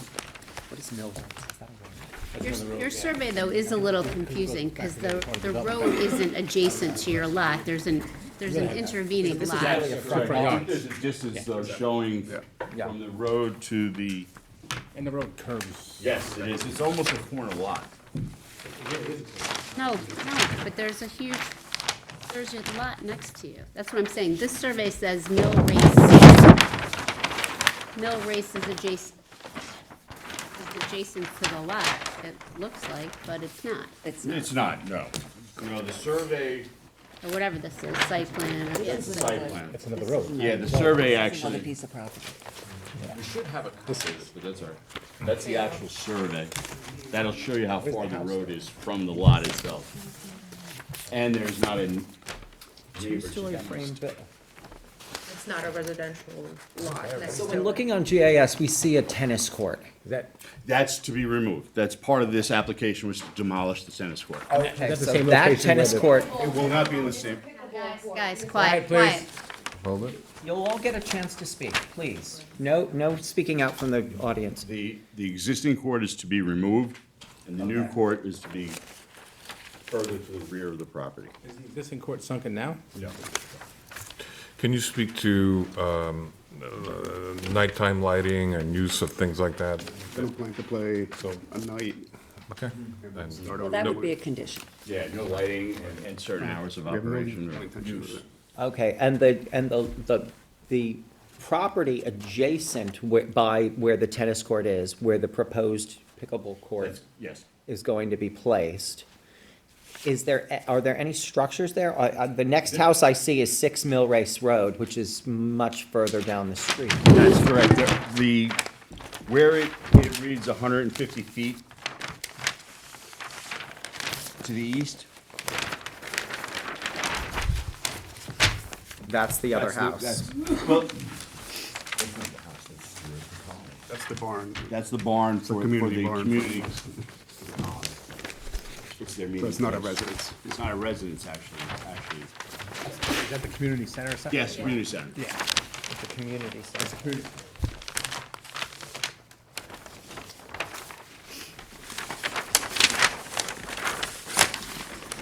Do you know the hours of operation of the community center? I don't think there is any. Yeah, I don't think it really is. I think It's it's- like rental, we could. What, is it like an event space? Meeting space, isn't it? Meeting space. It's So not used. It's not used on a regular basis. It's an HOA facility, correct? Is that what that is? I've seen the lobster bake that happens every summer. I see that event happening outside of that. Is it sponsored through an HOA that controls? Who owns that? The community owns it. The what? HOA owns it. Yeah, the HOA. Okay, yeah, okay. So what's the only issue we're deciding is that the placement of this is uniquely positioned because of the road configuration around it, right? I mean, that's, And we can't fit it in the rear yard. There Right. is constraint. So town code requires a court to be in the rear yard. Understood. And we can't place it in the rear yard, but we have enough room on the yeah, you side have yard. a pool and a roof and some other stuff. I see that, okay. Okay. Can I just, because I did say the 5 feet, in your application, you said 5 feet. I Shall be bermed apologize. 5 feet below ground level? I apologize. Okay, thank you. That's the typo. It should be 4 feet. It should To be meet- 4? To meet the town code. That's the requirement. Okay, I just wanted to get that. All right, yeah, let's verify that. So talk a little bit about the soundproofing. There are battens that get tied to the actual chain link fence. Actually, I have specification of it on the large set of drawings.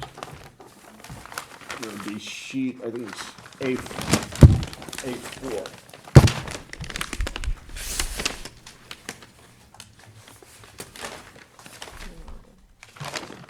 Yeah. They're A4, top right. I have SK4, I don't have A4. You don't have the large set of What is this? Yeah, that's it. All right, where is it? Am I missing it? There it is.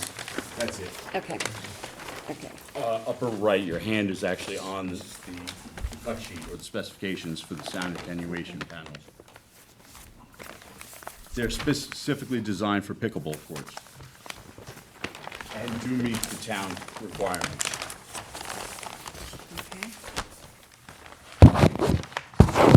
And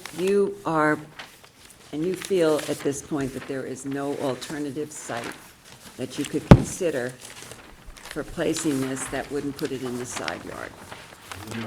No, the rear yard constraints don't allow us, we'd have to actually apply for more variances. It would be very close to the property line and the neighbor, and the wetland. Okay.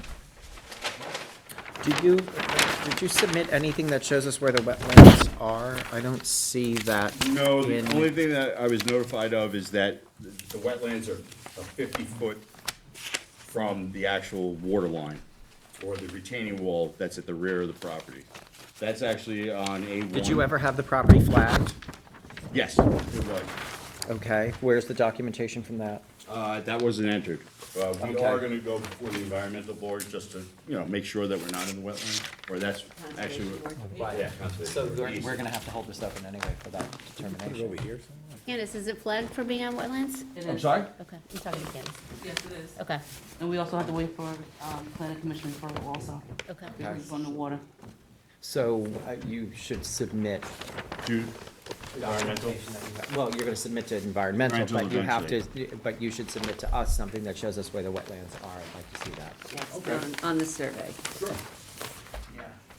But as John said, we will have to hold off on any determination until we hear from them. Understood. And when you say hear from them, You'll have to get a Conservation wetlands, Board. you may need a wetlands it's from permit. the conservation, okay. You may have to get a Conservation Board, permit. or they And may what was say the that- other one, Candace, Planning Commission? Suffolk County Planning Commission. So you would like us to apply to planning and environmental No, no, no. conservation? I do a referral to the Suffolk County Planning Commission. The board has to wait for their response before they can act. In Understood. addition to the Town Conservation Board, which you should. Which you will apply to. Yes, exactly. Okay. Okay, I have met with them. and so where, you said at 50 feet from where do you believe the wetlands? From the Bulkhead? bulkhead. Or From the retaining wall. for bulkhead? the, Okay, exactly, from here. Okay, but I think the point was that when you redo the survey, you should note where the wetlands are. I'll have the civil engineer plot that out. All right, so the one consideration that we are dealing with, which we're gonna have to hold off on until we hear from Conservation and Suffolk County Planning, is to locate the pickleball in the side yard. Correct. It's not a back, it's not a setback or anything because of the 4 feet going down, Correct. And we're 30 foot from the side yard. and right, so it's just the location. That's correct. Okay. All right, well, is there anybody in the audience who wishes to, is anybody else on the board want to say anything? I just want to say, when you are working on revising your site plan, this is misleading to have Mill Race here. Okay. Yes. There's a lot there. I understand. Yeah. You're absolutely right. Yeah, and especially because we're not going to refer to the survey, because the survey doesn't have the pickleball court. Miss, what were you saying, that it's not an HOA? No, it was just Or should I terminology. just erase that from my mind? Like, It was just terminology. It's owned by like the colony, but he explained to me why he used the letters HOA. oh, okay. It was just terminology, that's all. Okay, well, we've gotten a number of letters. Susan, before you move forward, you Yes, said go they, ahead. you want them to revise the site plan to, I know, to fix the street to show the. The street adjacent and to property. show wetlands. So we just took two things. Yeah. That's all I need, thanks. Okay. All right, so, as I said, we've gotten a number of letters that we saw tonight, waiting for us when we got here. So, all right, is there anybody in the audience who wishes to be heard on this application? All right, let's take turns. And One at a time to the And podium? can I, because there's so many of you, I am gonna try to stick to the 3-minute rule. And also, try to the best of your ability not to be too repetitive. Okay, so who's first?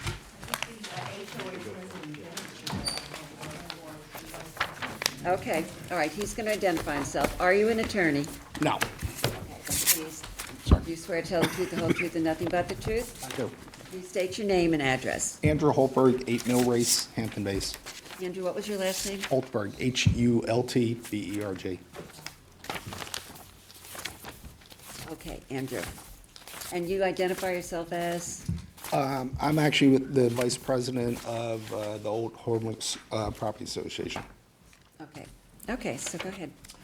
Thank you for the opportunity to speak at the hearing. As a representative of the Board of Directors of Old Harbor Colony Properties Association, we would like to express our opposition to granting relief for the purpose of the building pickleball court on property 2 Mill Pond. Firstly, we wish to inform the board that the notice for the hearing was mailed to us on January 29th, and although the stipulation of the zoning board was that it should be mailed no later than January 26. As a result, the board did not receive it until January 31st. This reduced the time we had to prepare for hearing and inform our residents. Secondly, the posted sign containing the notice of this hearing was placed on a pole at 2 Mill Pond, partially hidden by the bushes, making it difficult to see.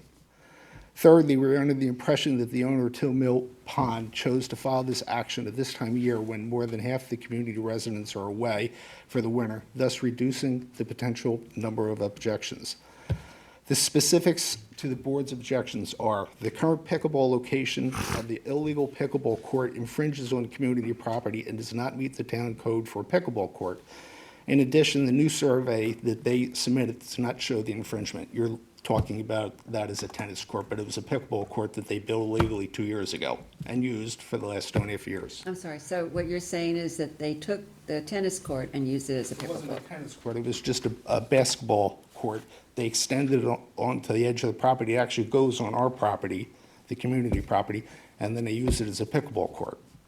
Okay, that's to be removed, That's to be removed, okay? which we asked them to, and they still haven't done it.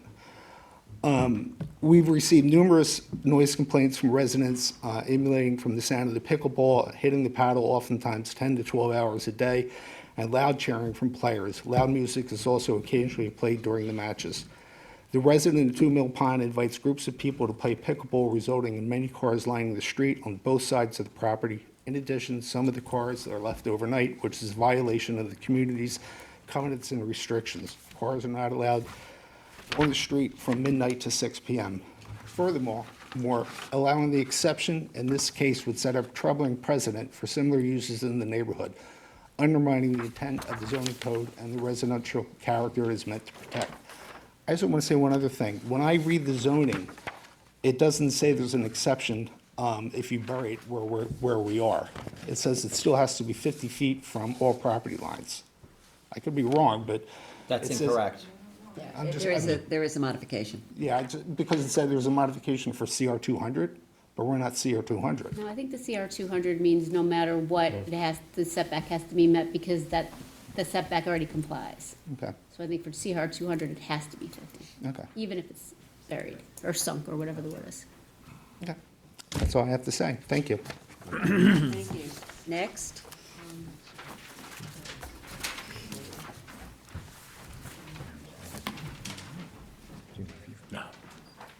I had a bit of a thing that I All right, wrote out.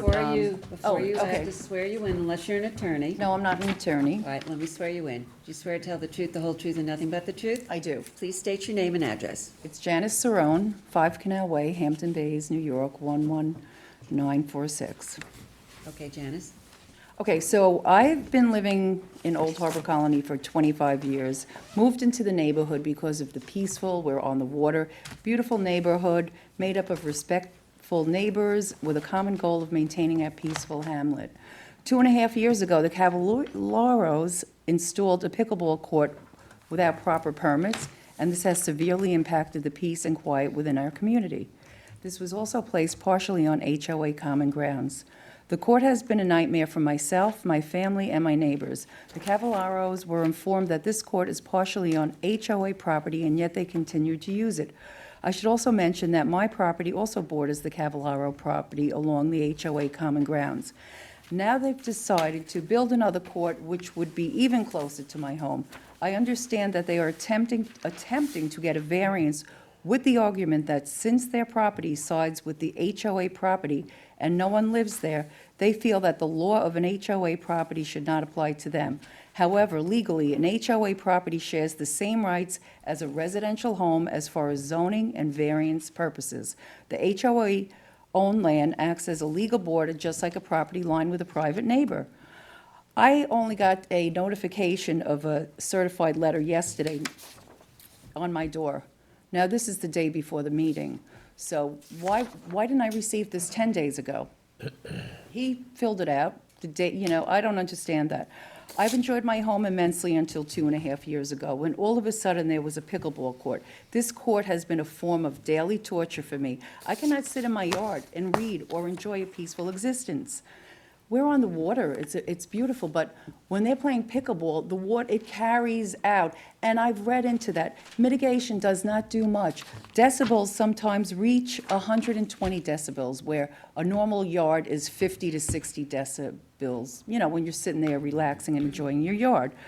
So this goes through the spring, the summer, the fall, from day into the evening.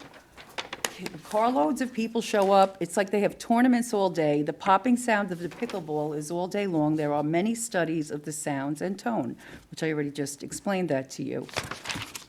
Homeowners frequently, I'm not talking about in Myville, I'm talking about just in general. Homeowners frequently complain about the installation of pickleball courts in public parks. They bought a home by a public park, and then they started installing pickleball courts, and these people are complaining because the sound is a high-pitched, loud pop. It's a tone sound. It's not like a rumble of something. It's just like repetitive pop that repeats rapidly for hours. It creates significant noise pollution. I truly enjoy playing pickleball, but never thought to put a parkside sport in my yard. I probably have the room also, but I wouldn't do that to my neighbors and subject them to the intrusive sound effect. Hampton Bays has 8 new courts at Red Creek, and the middle school also has new courts. The trip is under 10 minutes and 3 miles away. When the Cavalieros had their court installed, I did not know the regulations that are required. They put their court in without following regulations. My family, neighbors, and myself do not have to guess what this variance will bring because we have been enduring it for 2 years. So we know that no matter what is done, we will still have our quality of life compromised. No mitigating will help this. Their new proposal brings the court even closer to my property. They're moving it back. And then here, this is a picture of their existing pickleball court that they just placed in there, like it's at the road, it's partially on the HOA property. The HOA property is a property that Right, is it's like. not something. Yeah, and then this is the back of the house, so this is my dock, which ends right here, and then that's the fence, and on the other side of the fence is where they're proposing to put this pickleball court. Okay, we're gonna need you to wrap this up, okay? I'm gonna wrap it up, I'm just Good. gonna say another, speaking of properties, property values in proximity to a pickleball court can drop 10 to 20%, and homes directly facing or adjacent often face the highest appreciation, with reports of homes being difficult to sell and requiring significant price reductions. This creates a hardship for myself, my family, and others that are in proximity. And also, I also wanted to say, this is part of the wetlands, and the water carries the sound loud. I've read about walls, I've read about sinking, and you still hear it, especially the way they play. It's like tournaments all day long. Can you envision? Yeah, so I'm very upset.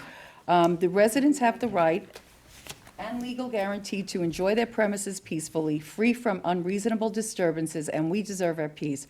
I am hoping that this variance is denied. I cannot imagine an entire neighborhood would be deeply affected so one household can play pickleball. Can I Thank ask you you a for your question? attention. I have a question for you. Yes. You said it reaches 120 decibels. So it's clear that you've recorded it at some point in time. As I listen to other pickleball courts, and they have, I Do have, you have anything to show that this pickleball court that you've been no, listening it's, to but is 120 it's like any decibels? other pickleball court. I mean, understand. Look, I have one down the ask street all the from me. neighbors, I I can have, hear you it from know, my house. it's loud. It's very loud. For instance, one evening, I was reading my book in my backyard. I'm like, I can't read my book, I have to go in the front. I went on the porch, guess what? It was still there. So I said, let me take a walk. Don't mind me, I get nervous, my mouth gets dry.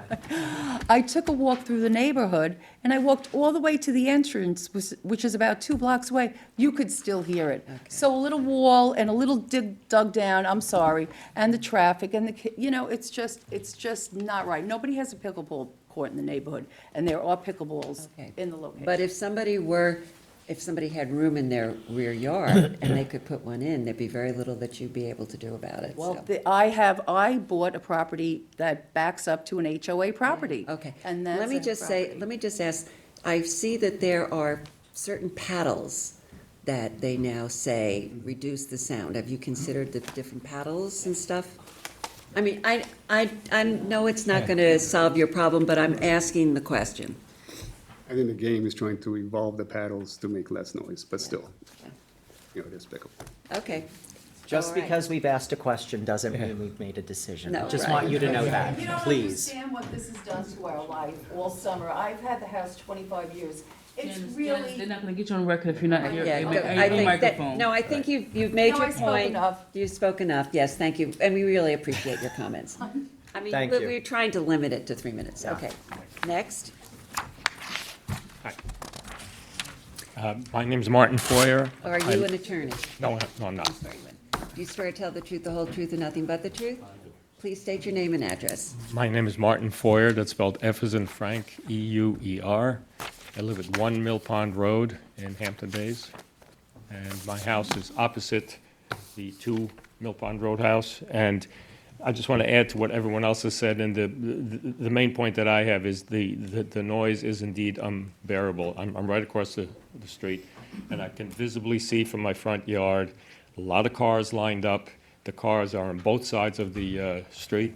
We have, as our vice president mentioned, we have a policy, we have a rule within the community that cars are not to be on the street between midnight and 6. And very often these tournaments go on all day, and then at night, the kids, it's mostly young people, they go into the house and they go to sleep, whatever, but the cars are all out on the street. So there's a lot of this disruption going on. And the point that was brought up about the paddle, I'm a pickleball player. I play pickleball 3 times a week. They're working on a paddle, but to this date, there are no paddles yet that reduce the sound. They're also working on balls that'll eventually reduce the sound, but not yet. It hasn't been approved with the Pickleball Association of America. So that's a pipe dream at this point. And every professional pickleball player will tell you that if it happens, it's going to be another 5-6 years before that's actually going to happen. Where do you play, sir? I play in Syosset, I play in Melville, and I play here in Riverhead. Red Creek? Yeah. So. Okay, thank you very much. Hi, Are you an attorney? I am not. Do you swear to tell the truth, the whole truth, and nothing but the truth? I do. Please state your name and address. My name is Jennifer Holtberg, and I'm at 8 Mill Race. So I'm actually right next door to Marty. It's sort of how our property is set up. Our house is here on Mill Race, and then you go around the corner, and the side of our house faces their property. So, I mean, I have a picture from outside our window. They're directly across from us on the side. I won't go in. I have prepared remarks, so I'm going to kind of skip around so I'm not too repetitive. I think Janice and Marty did a good job talking about just how loud this is. So I know everyone seems to be concerned about the setback. And you need to understand, their property is at the end of the canal. So then you've got the bay and you've got the ocean. The way that the acoustics carry, we're across the street this way. We have neighbors 2 doors down from us that hear the disruption in their backyard. It's 500 feet away. There's no escaping it. You know, this is a summer home for them. My husband purchased our home in our neighborhood 28 years ago. It's our only home. You know, we live out here when the weather is bad so that we can enjoy our property when the weather is nice. And the last 2 years have been a living hell. It's been absolute torture. We can't sit in our backyard. You're there trying to drink coffee. It's there. The pop, pop, pop. It's constant. Even inside our home with the doors and windows closed, you can hear it. I keep our grandchildren 3 days a week. I have to run sound machines so they can nap. I did, and you know, I do think that it's wrong that they built an illegal pickleball court and just continued to play. If you walk out around their neighborhood, it's completely peaceful, with the exception of the court. And it is no exaggeration to say that they will play 10 to 12 hours a day. There's no amount of sound of walls that is going to mitigate, especially the way their property is located and the way the wind travels with the acoustics. In terms of property value, the brother of an old friend of ours ended up renting the property across the street from us for a month this summer. So they didn't rent knowing us. It just happened to be a coincidence that we knew his brother. And when they first came in, they were like, wow, this house is great. This works for our needs. We're going to inquire from the homeowner if she would be willing to sell the property to us. And then they walked outside on a Saturday morning at 7:30, and they were playing pickleball. And they were still playing pickleball at 8 o'clock that night. And they said to us, there is no freaking way we would buy a house in this neighborhood having to listen to this. It really is that bad. Can I ask you a question? Sure. Has anybody ever called code enforcement? I did call code enforcement, and I was asking what the code was, because we were trying to figure it out. Nobody really knew, and we're so unaccustomed to this in our neighborhood. We've never had anyone come in and disrupt like these people have, and so we're all sort of at a loss and sort of hope that it would resolve itself somehow, or that the HOA would figure it out. They were told this summer that the HOA would not be in support of them building this new structure, and that the community was against it. And he said, well, we're going to move forward anyway. He originally told the board they were going to submit in September for an October meeting, and then they waited and held the application until January. We feel like that was a calculation to limit the number of people in opposition, so they wouldn't be here. A lot of people leave for the winter. There seems to be a fairly good crowd of people here in opposition. We're upset, you know. Well, I get that. And it seems to me, is it correct to say that the HOA did, given what the vice president told us earlier, that the tennis court encroached on the community property, did the HOA at any point in time take any legal action in order to? They didn't. They didn't know what the code was either. And just for the record, it was never a tennis court. It was like a patch of asphalt that there was a basketball hoop on. So for them to say there was an existing tennis court, that's false. And they created a pickleball court, and knowing it was against the rules, used it for 2 years. Okay, can you wrap it up? Yes, I am. So this is the last thing I want to say. So about the precedent. So I noticed in the first case tonight, the argument was being made that the woman wanted the pool house in the pool, and that was in keeping with the characteristics of the neighborhood, and that was a reason for her to get that. Well, no one in this neighborhood has a pickleball court. So in terms of keeping with the characteristic of the neighborhood, this would very much be the opposite of the characteristics of our neighborhood. And as Janice mentioned, there are pickleball courts 3 minutes away that they can use. That everybody else, there's a lot of pickleball players. Janice is a huge pickleball player. Marty's a huge pickleball, and they use those. So thank you very much for your time. Okay, thank you. Is there anybody else who wishes to be heard? My name is Dennis Banks. Are you an attorney? No, Let me swear you in. Do you swear to tell the truth, the whole truth, and nothing but the truth? I do. Please state your name and address. Dennis Banks, B-A-N-K-S. Okay? I'm also on the board of directors for Old Harbor Colony. I'm not going to tell you how loud it is, you've heard it all. I do have a copy of our property next to it with no race there. It's a decent-sized piece of property. Over the years ago, back in the 90s, I think it was, late 80s, 90s, we discussed of putting in a basketball court, possibly a tennis court. And the association felt it would be disruptive to the people around it, because then you would have noise, you'd have cars, you'd have lighting. So we opted just to leave it alone. When the pickleball court, the present pickleball court, it actually was a sport court, asphalt court, as it says. When they converted to pickleball, they extended it. It infringed on our property, came over the property line. Of course, I have a current survey and an old survey. This survey from the 90s shows it right on the line. The new survey shows it 1.5 feet onto our property. We did notify the homeowner. He was apologetic. He says when you go for the CO, if it was never made, it would be corrected, it would be removed. So that's where we're waiting on. So now we're here, and let me tell you, if we would have had adequate notice for this, there would have been a few more people here. And that Zoom would be going from Florida, so. Okay, anybody else in the audience who wishes to be heard that has something new to say on this? Okay, is there anybody on Zoom who wishes to be heard? No one. Okay. All right, whose is this? Obviously, this is gonna have to stay open. Yeah. We're expecting some, It has to stay open. it has to stay open. I would otherwise close it, but it has to stay open.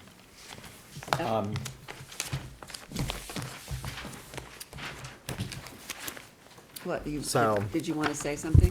Yeah, I kind of do. I really take into consideration the community's comments. I think the community community is very much aligned. I think we have to take into consideration that this is a planned community. It's different than the average garden variety application that we get here.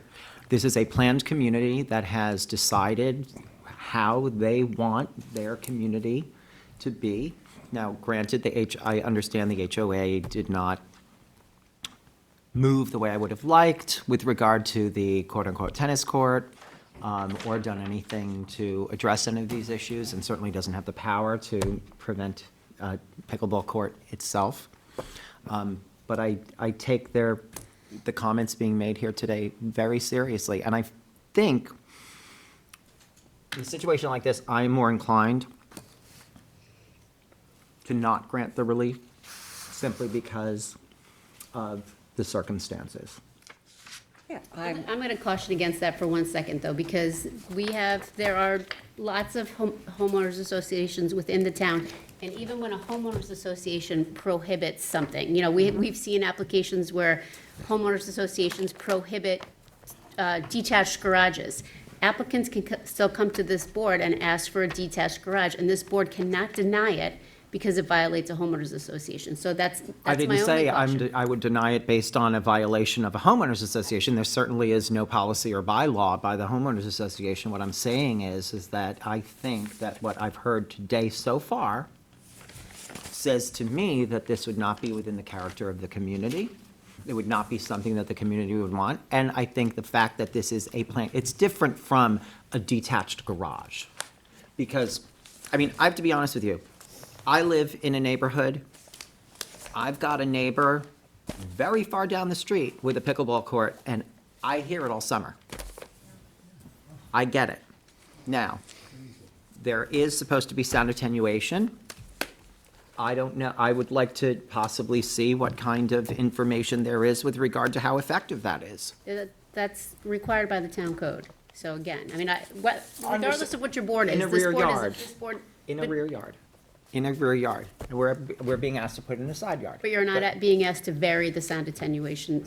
No, I'm not Or are you saying being vary it, asked I'm that? just saying, the sound attenuation, given the proximity to all these people's houses, I think that is something that we have to take into consideration. I don't disagree, I'm just saying, and I also think it's important to note, a conforming location for this behind the house is gonna have more of an impact on the neighbors. And our former chair, Herb Phillips, used to constantly do that. He'd say, if you put this behind the house, it's gonna be closer to every single neighbor and closer to the building that's on the homeowners association's property. Yes, and, we also recognize periodically that sometimes you may want to have something on your property that you just can't have. Exactly. I mean, whether it's a pool Exactly. or a pickle court or whatever, not every, or a larger house, so, yes, Just because you've it's got an- asked doesn't mean we have to grant. Right, and That's my you have opinion. an odd piece of property, which is, it's a problem for you. But it also backs up on water, the sound travels tremendously with water. Okay, So, I think that there are a couple of things that we still need to hear from. We need to hear from the conservation and the Suffolk County. I don't know, I can't speak for the rest of the board, but I'm not jumping on board on this one real quick. Let me put it that way.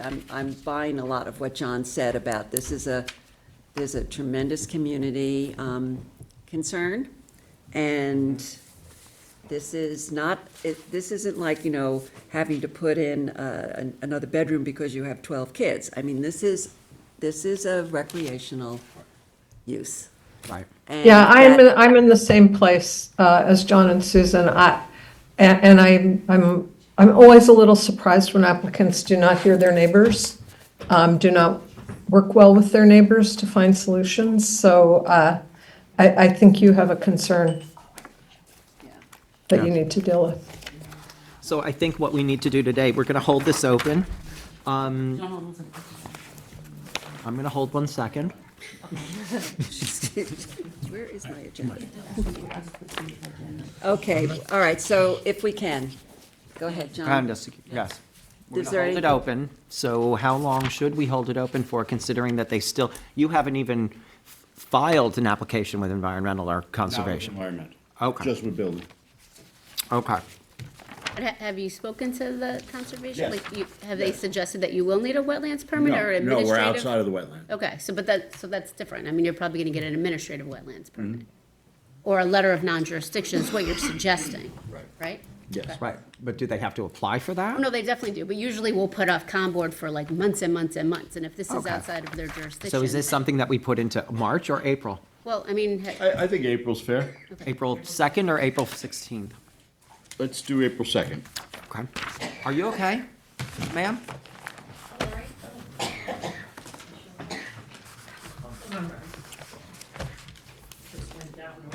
Okay. All I'm right. gonna offer you a Hall's cough drop. Oh, that would, I have one okay, of those. let's get back to, Okay, we're gonna hold it, okay, so I move to hold the application of Lawrence Cavallaro to open to 4/2. is there a second? Second. Mr. Leonard? Aye. Mr. Mastroni? Aye. Mr. Redpath? Mr. McDonald? Aye. Ms. Kane? some of the letters. Chair votes aye. Okay. Bobby, Thank you. I'm sorry, Bobby, you were second? Second, yeah. Oh, the copy. Some of them, yeah. I got you, okay. Yes, Sure. I mean, it's adjourned, meaning You that wanna it's not been represent your community? decided, so come back if you want to. If you'd like to. Again. How about yours, meeting in the hallway? Okay, okay, you can go. so You're much. done. Thank you, sir. Thank you all. You're welcome. Okay, turning to number 7 on the agenda, the application of Blue Horseshoe Funding LLC, 17 Oker Lane, Shinnecock Hills, Suffolk County Tax Map number 900-211-2-21. Where is Lisa? Looking for Lisa Zaloga, Peter, maybe if she's not here, she might be on Zoom. Sarah Souza? Not right now. I'm not sure. Somebody from, oh, Lisa's on Zoom? Okay, She should be on Zoom, she told me first thing. okay. Ah, that's why you guys are so. Yeah. Souza, but we'll see. Should I second call? Nope. Oh, she's here. Hold on, I'm trying to get my stuff out of here. Oh, my Neighbors God. have to be considered in this way. I know, but play it in. That's two of them. Neighbors don't hear anything. We have trees and stuff. Let's travel down the Neighbors water. are close. These people. Yeah, no, I get it. Hi, guys, can you hear me? Yes. Hi. I loaned my computer to somebody and now it's got somebody else's name on it, sorry. Well, we still recognize you. Okay, Lisa, you've been sworn in on this case, so I don't need to swear you in again. Okay, Great. tell us what the update is.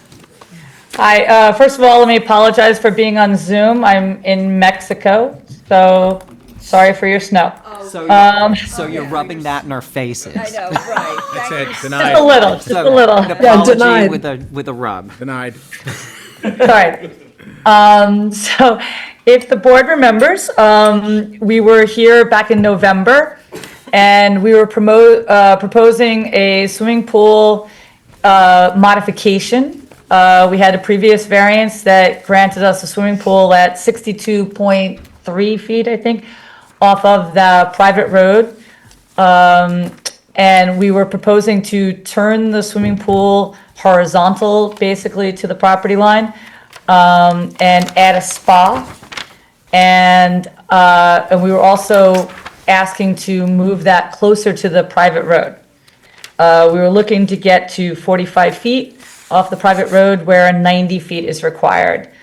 As I mentioned in November, which hopefully you remember, there are basically 6 properties in this little stretch of the artist colony.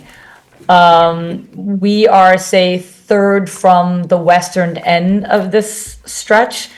The 2 properties to the west of us, the one immediately adjacent to us, and the one which is 25 Oker Lane, which actually has 3 front yards. Both of those houses received variances for swimming pools.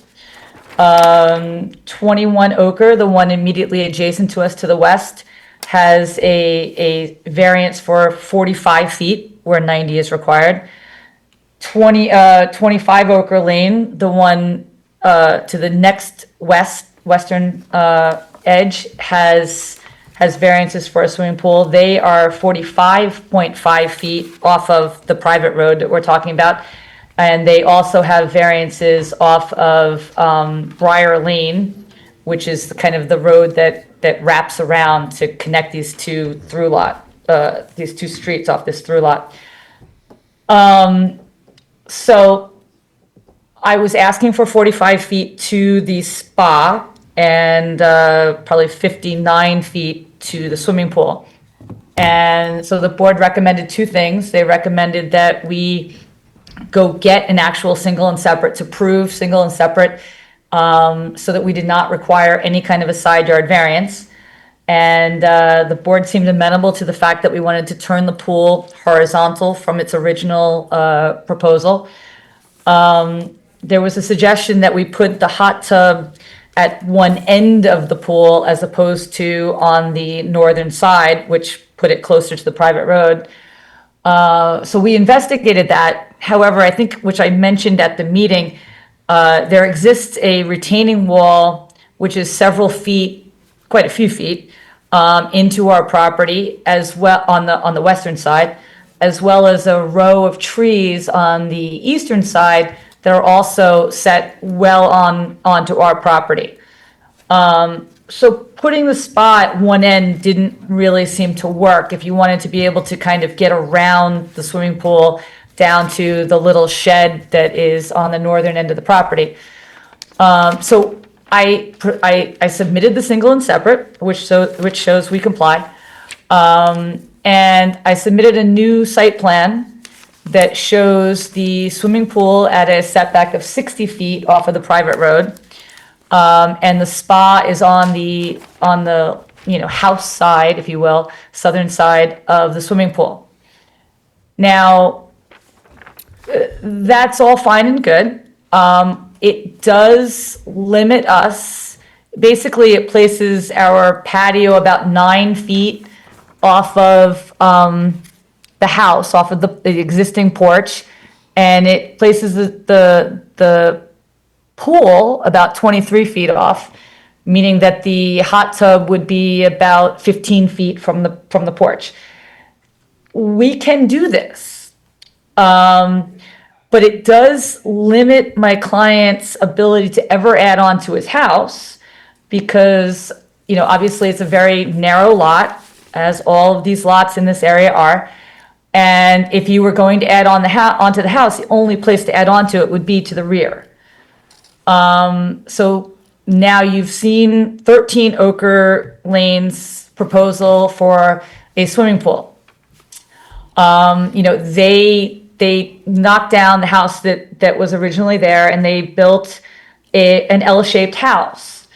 Their original swimming pool was 55.5 feet off of the property line, off the private road, and about 2 feet off of our property line. They demoed that and now they're looking to rebuild a pool. And so, they were asking you guys for 37 feet off of the private road. Even with your suggestion of them pushing it closer to the house, they're going to have to turn that swimming pool, lengthwise or run it north-south, if you will. I find it hard to believe, and we are in support of them getting their variance, and we have no problem with them being 10 feet off the property line and in our immediate vicinity. But I find it hard to believe they're going to be able to get further than 50 feet off of that private road. So in the interest of fairness, I am showing you a survey that shows the swimming pool 60 feet off of the private road. But I would ask that the board reconsider and contemplate perhaps splitting the difference. Again, both neighbors to the west have 45 feet. The neighbor to the east is probably going to end up somewhere around 50 feet. I find it hard to believe he's going to be able to get further than that. I would love to be able to push this pool to 50 feet off of the private road and give my clients the ability, should they ever decide that they want to add on to their house.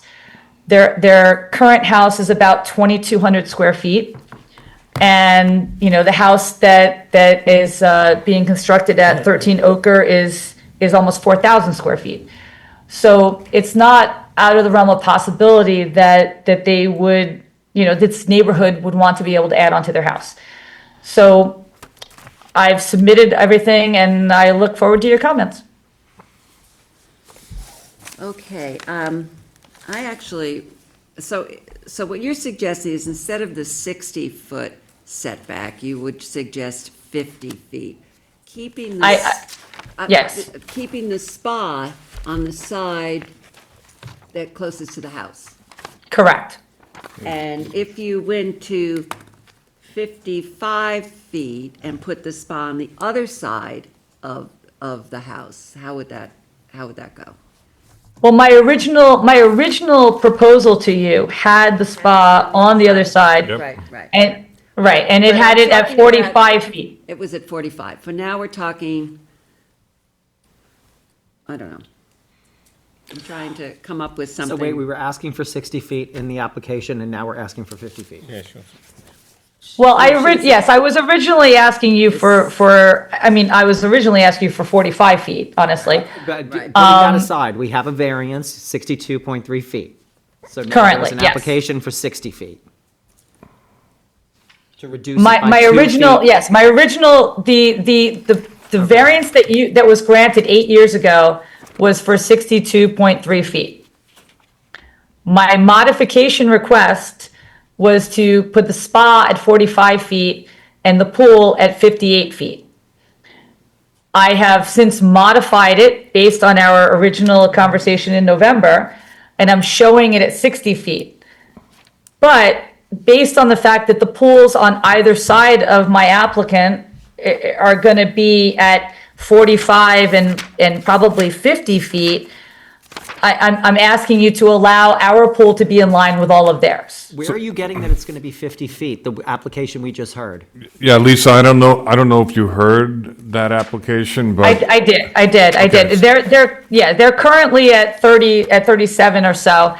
I'm just looking at, I took into account the fact that the pool that they're proposing is 28 feet long. And it's according to their survey, it's shown that the house where they're, let's see, I'm just going to tell you.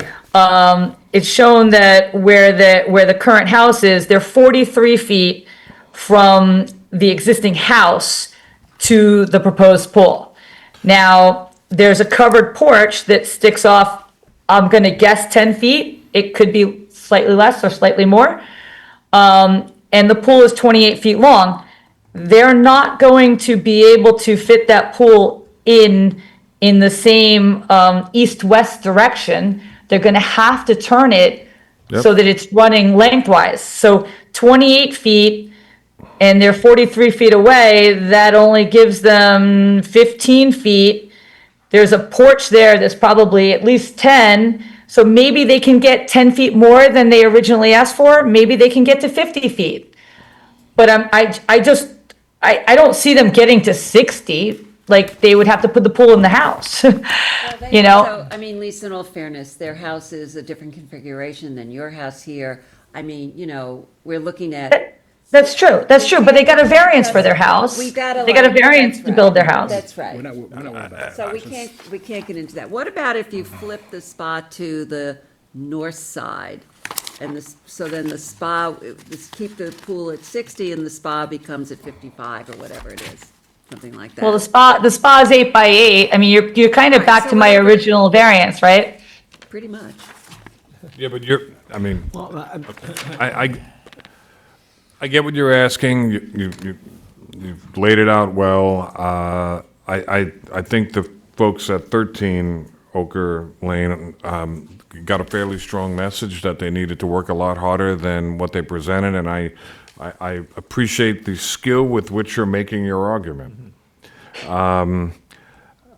But we have like 3 or 4 proposals now facing us, and Had to go with one. I'm sorry? So you have to pick one and go with it. Well, kind of, right? And Well, so the reason that I, obviously, we came into you in November to present this. I mean, I don't know when I actually made the application, but we got in front of you in November. And, you know, then it took 3 months for us to get back in front of you. You know, so in the interest of timing, I was trying to err on the side of caution understand. because, you know, not only do we want to get it in before the summer, but I'm sure the neighbors want us to get it in before the summer, so we're not constructing during their holiday time. So, you know, again, Everybody has the same problems with. of course they do, and that's not it's not the board's, you know, interest, Are you but. saying that you want to withdraw the current survey that you gave us, that's 60 feet setback? Because. I'm saying I would like to I would say modify that to a 50-foot setback. Okay, and. Okay, and I just want to say that I take issue with the idea that we should be granting variances based on the homeowner's Right. proposed desire sometime in the future to possibly expand the house. Right. It's like, you know, put up or shut up, you know. I'm You're not either saying that doing it or they, you're not doing it, and I'm not gonna grant a variance or vote to grant a variance based on what could possibly happen in the future. I'm not saying that they want to or that they possibly will. All I'm saying is it goes to the detriment to the client. You know, does it impact the future of the property? Yes, it does. I'm not saying that they want to add on to it. You know, that's not. Pool, Lisa. The client What's that? wants a The pool. pool, it's like the client's put himself in this position, Yeah. not us. Okay, I'm going to. We didn't tell him to put a pool in. I'm going to say, if you're withdrawing this, your letter and this, then you have to resubmit and give us what you want. But otherwise, we're gonna consider what you have given us here. Yeah. Is that Okay. what the client So- wants to do? so in Does the interest of client want time- to- Does the client, maybe we should hear from the client as to what he would like to do, I believe that he would like to go forward with it as it is then. the 60 feet. Well, that would be smart, because I'm more inclined to grant this than I would be inclined to grant the other. And then I with agree. you. I agree. Ding, ding, ding, we have a winner. All right. Okay, so, I would like to hear from the client if they wish to come up and to speak, but my inclination is, we've got before us your letter with the new survey, and that's what we're considering at this point. Okay, Is that correct? yes. Okay. On that basis, it is Hampton Bays. This doesn't have an assignment, Candace. It has Hampton. Bays. No, it's Helen's. It's Oh, Shinnecock Helen's. Hills. Oh, yes, I'm sorry, Helen's. You want me to take it for you? Go ahead, yeah. Okay, so, I move to close the public hearing on this application, hold it open for written submissions to February 20th with a decision by March 5th. Second. Mr. Leonard. Aye. Mr. Macedonia. Aye. Mr. Redhand. Aye. Mr. McDonald. Aye. Ms. Kane. Aye. Chair votes aye. All right. Thank you, Thank Lisa. you. It was a good try. Thank you. Enjoy your snow. And again. The last one. Not nice. Bye. Sorry. Okay, number 8 on the agenda, application of 19 Bay Drive LLC, 19 Bay Drive, Hampton Bays, Suffolk County Tax Map Number 900-269-1-46. Good evening, members of the board. Attorney James Vlahodamas for 19 Bay Drive LLC, the applicant. All right, where are we? Okay, so we have hired land use ecological services. The last time we were here, there was an allegation that the bulkhead had failed. I have received at least verbal confirmation from land use ecological services that the bulkhead has not failed and is still a functioning bulkhead. We have an application, or I'm sorry, land use ecological services is going to be filing an application to the DEC for a letter of non-jurisdiction, again, because the bulkhead was constructed prior to 1972 and it is still functional. At that point, after we get the letter of non-jurisdiction from the DEC, we will then apply to the Southampton Town Conservation Board, where we also believe we will be able to obtain a letter of non-jurisdiction.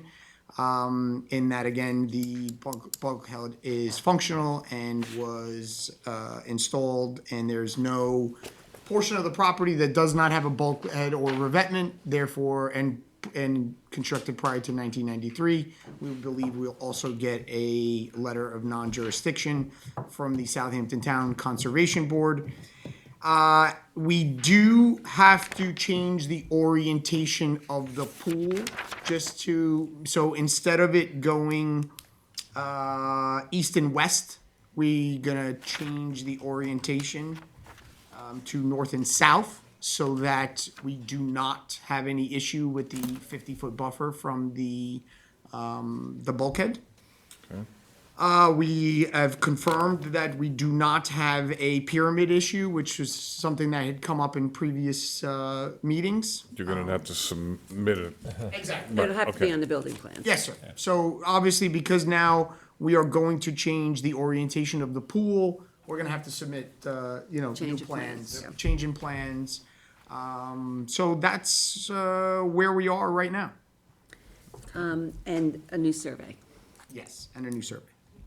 All right, so you need to submit a new survey, change of building plans, and you're waiting for your DEC application and then to Conservation Board, so this is on hold, essentially. Correct. I'm sorry, go ahead. You just changed the orientation of the pool? Correct. Okay. Well, I'm sorry. Yes, we are going to have to change the orientation of the pool so that we don't have any 50-foot buffer issue. Yep. Okay, I just wanna make sure I knew. what was On looking- the survey, yeah. Absolutely, yes, sir. Okay, so So- this is really just in abeyance right now, we're just not doing anything at this point. Yeah, I mean, this is not a trick question. I don't remember, in the discussion, the last discussion that we had, that I thought was generally productive, there was this question of, was there a better way to present, because you have these like computer-generated images, and the question was there a better way to present a more realistic depiction of the screening that was being contemplated, so that it didn't just look like a ChatGPT generated thing, but actually something a bit more clear, so that the public, anybody investigating the file could see that. And you don't have to answer now, but Well, I think that was one of the things that they were supposed to provide us with, is a new visual presentation. yeah, you know, And that which- shows. Which would show the landscaping as well. Yeah, and again, it's not a trick question, that was my recollection, and, you know, I think that frankly could assuage some concerns if it was produced by others that are concerned.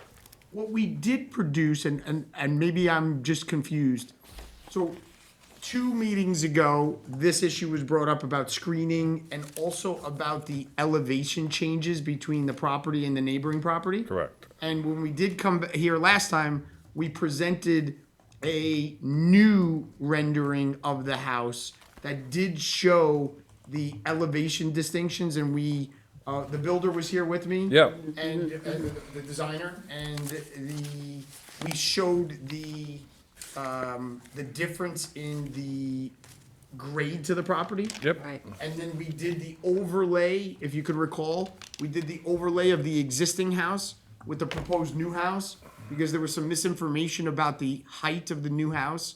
If you look at the plans, the plans are measuring from grade level. Were they this package, or? There was another package that we had Okay. marked up and submitted last time. So I don't know if you have that in front of you, but there should be a set that we came here last time with that had This. markups, correct? Which one is that, Susan? Ah, okay. Yes. But even still, I do have in my notes that you were supposed to come back with a better visual presentation. I don't remember. I'd have to. I think we may have it, and I'm happy to bring it back. That's great, I mean, you gotta come back anyway, but, you know.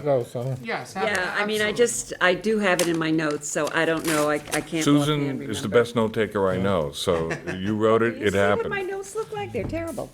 But I do, so, okay, so at this point, there's really nothing for us to do.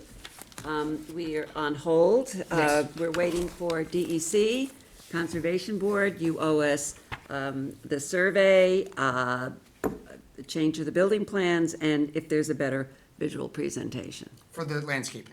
Right. Yeah, mostly, the difficult issue I've had, and I know there's been some concerns in the community about it, is the more realistic the landscaping against the structure from the road with real topography and the screening, then a person can really evaluate, their level of concern or comfort, right? So, I think that helps you, and it helps us understand better what's going on. And I'm not being critical of what was generated as much as I think a little more realistic clarity is helpful. And that was the essence of the other thing I wanted note. to raise with you was roof access.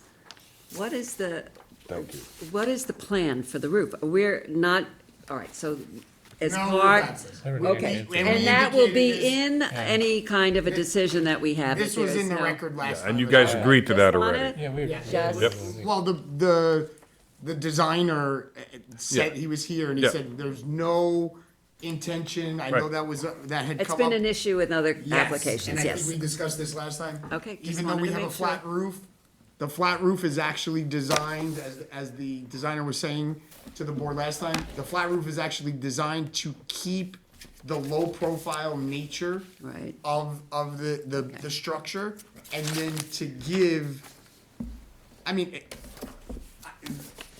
the designer didn't build it for the neighborhood. I'm Right. gonna say that bluntly, right? They designed it for the homeowner.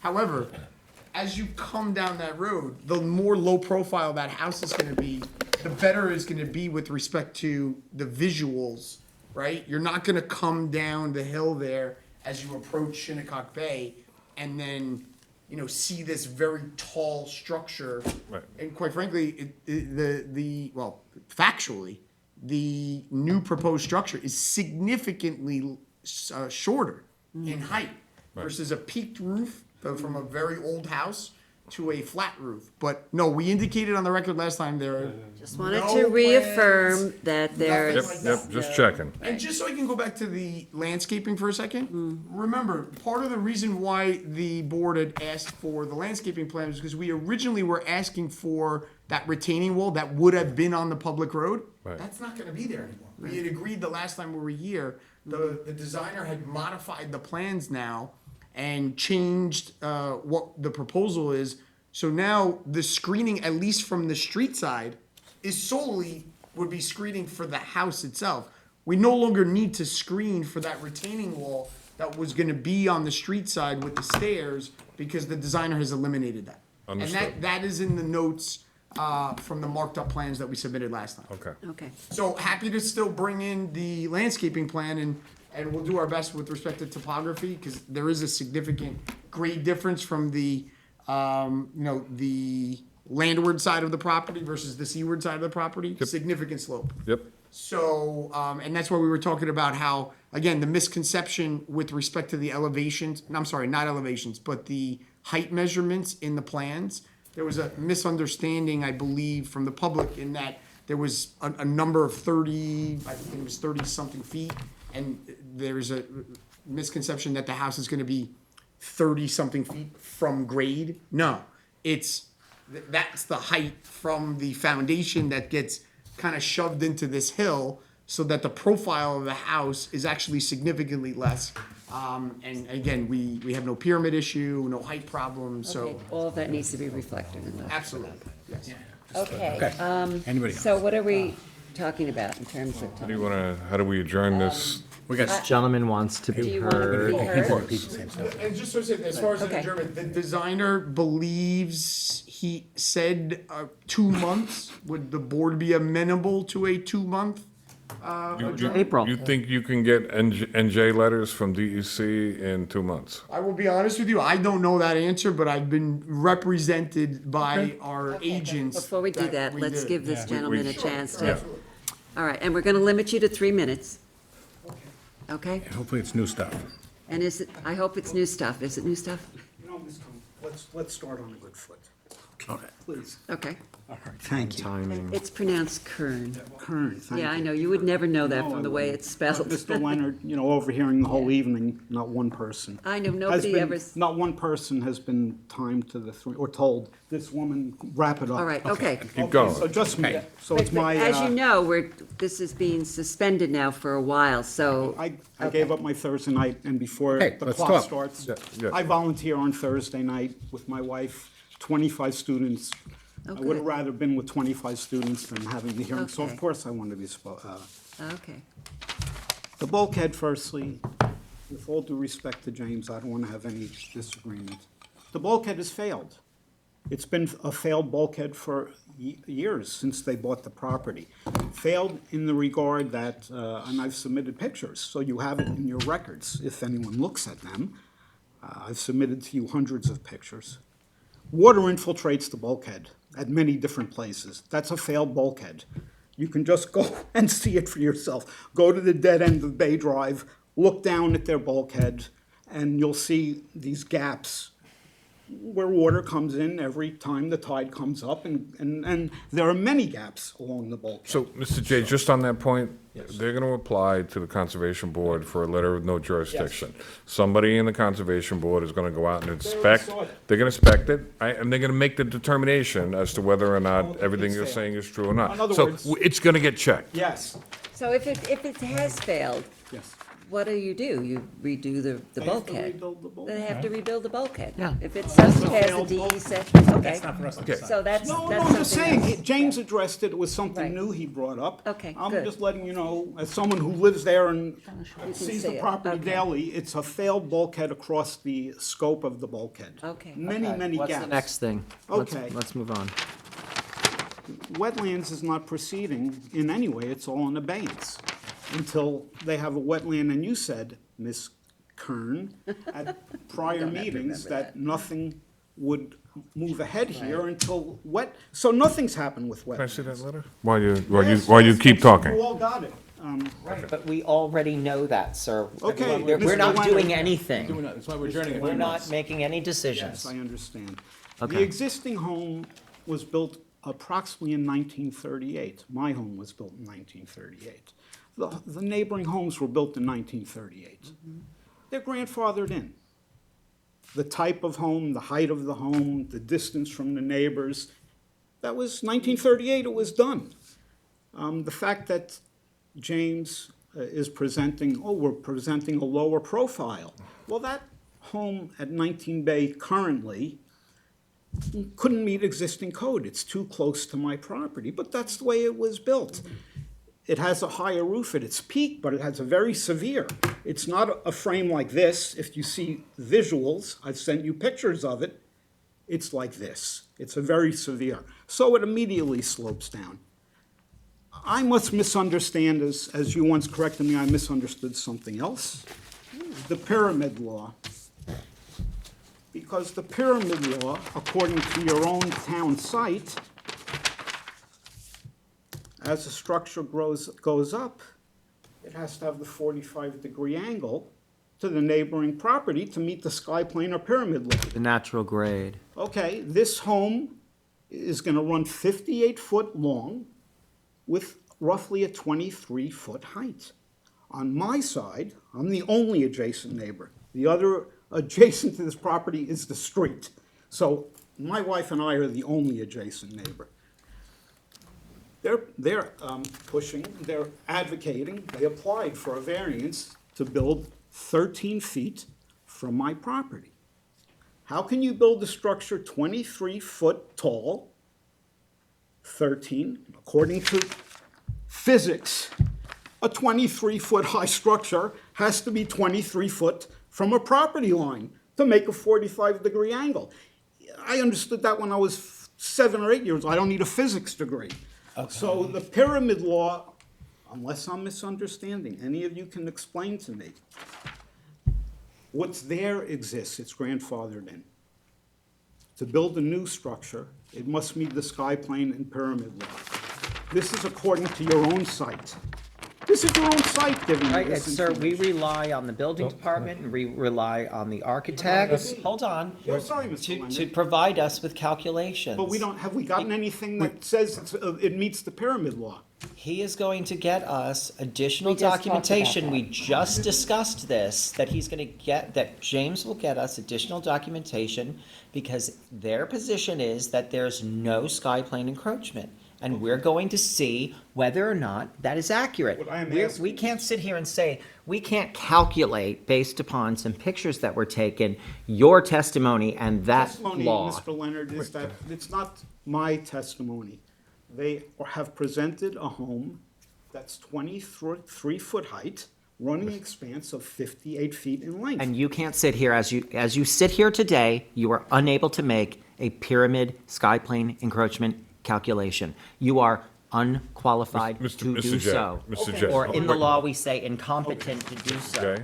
1 We foot. will have experts who will tell us. Let me just say, maybe, again, I know, but I don't want to Mr. go J, there. please, just please. going on and on and on. I'm trying to help you. I'm trying to help you. Thank you, We Mr. raised, Thank you, Mr. we Leonard. raised this issue at the last meeting. Yes. It was just raised again, and the applicant said that they were gonna produce another survey with the pool change and proof of pyramid compliance.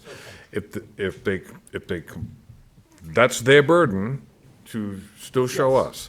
And it will be answered one way or the other, and it will be in a public record for you to investigate and check. Yes, thank you, Mr. McDonald. You're welcome. But let me say, not sorry to belabor, sorry, Mr. Leonard, 45-degree angle, if you have a 10-foot building, it has to be. 10 I foot understand the from theory, property but we don't have to argue. Okay, fine. Because we're gonna get a survey We're not that going to shows debate it. pyramid line. law No, we won't tonight. debate it at all. Okay, keep going. Well, no, Sorry, Mr. we're 6 Leonard. minutes in. Nothing new has been presented. Here we are at the meeting, from your direction, we're supposed to get any new information 14 days in advance, as you are. We, as the neighbors, we received nothing. I spoke with Candace today. Nothing was submitted. And he's asking for a couple month adjournment to get. Yeah, to but the- not Why are we even- having a meeting if nothing is Because it was on the submitted? calendar. It's on the Then why calendar. doesn't he cancel it? That's his choice. Okay, so I'm here because of his choice. No, you're here because you chose to He come. comes before us, and then Yes, we Mr. set, Update. but wait, he comes Okay. before us, For the gives purpose us of an update, updating and then us. we schedule another session and an adjournment. Okay. I appreciate all of your time. Okay. Yeah, really, nothing is gonna happen tonight. Yeah. Absolutely nothing. So I suggest that you save your additional comments Okay, I will do- until we okay. have additional information. Additional documents. Appreciate it. I'm just going Yeah. to confirm. Listen, Thank you, Mr. Leonard. May I just No, no, confirm let me with Ms. finish. Kern? When James submits additional documentation, you will get a copy of it all. I Then you can appreciate address it. Mr. Leonard. Yes. Okay, so what do you wanna I just want to confirm with confirm me? what you took in your notes and what Kevin recalls, which is, yes, they were supposed to submit at this meeting a landscaping plan showing exactly what would be planted and where. The images that are submitted, most of them, half of them, I believe the majority of them, are misleading. James took exception last time to something, he misconstrued something I said. The property of the home ends where it meets a certain point, what they show the property in the drawings extending further, another 5 feet, 10 feet, or so on each side. So that the images they present are in no way accurate. Maybe certain are, one of two or one of three, but most of them are not accurate. And you heard that we asked for the Yes, corrected Kevin, I survey appreciate with the that. landscape design shown in a more, in not a computer-generated one, but something more truthful to the image of the street and the landscape. So we're understanding everything you're asking for. Okay, is there anything else? No. Thank you for your time. Yeah, John Thank you. said I'm like, no, he's- there's nothing else. There, John, there's Okay. nothing else. Thank you. Nothing else. Thank Okay, you. So- don't forget Thank you, your Mr. paper. J. We'll see you soon, I'm Is sure. there anybody else in That's the yours. audience No, no, I who have wishes it. to be heard on this matter? Is there anybody on Zoom who wishes to be heard on this matter? No one. Okay, all right, so we're talking before about how long an adjournment. You said You 2 think months? 2 months? That's what the designers said to me, he believes. April 16th? We've already kind of started the ball rolling. Yes. April 16th. James, just one thing I'm gonna ask. Just get any documents to him within 10 days. so we don't have to go through this It'll whole get again. checked out.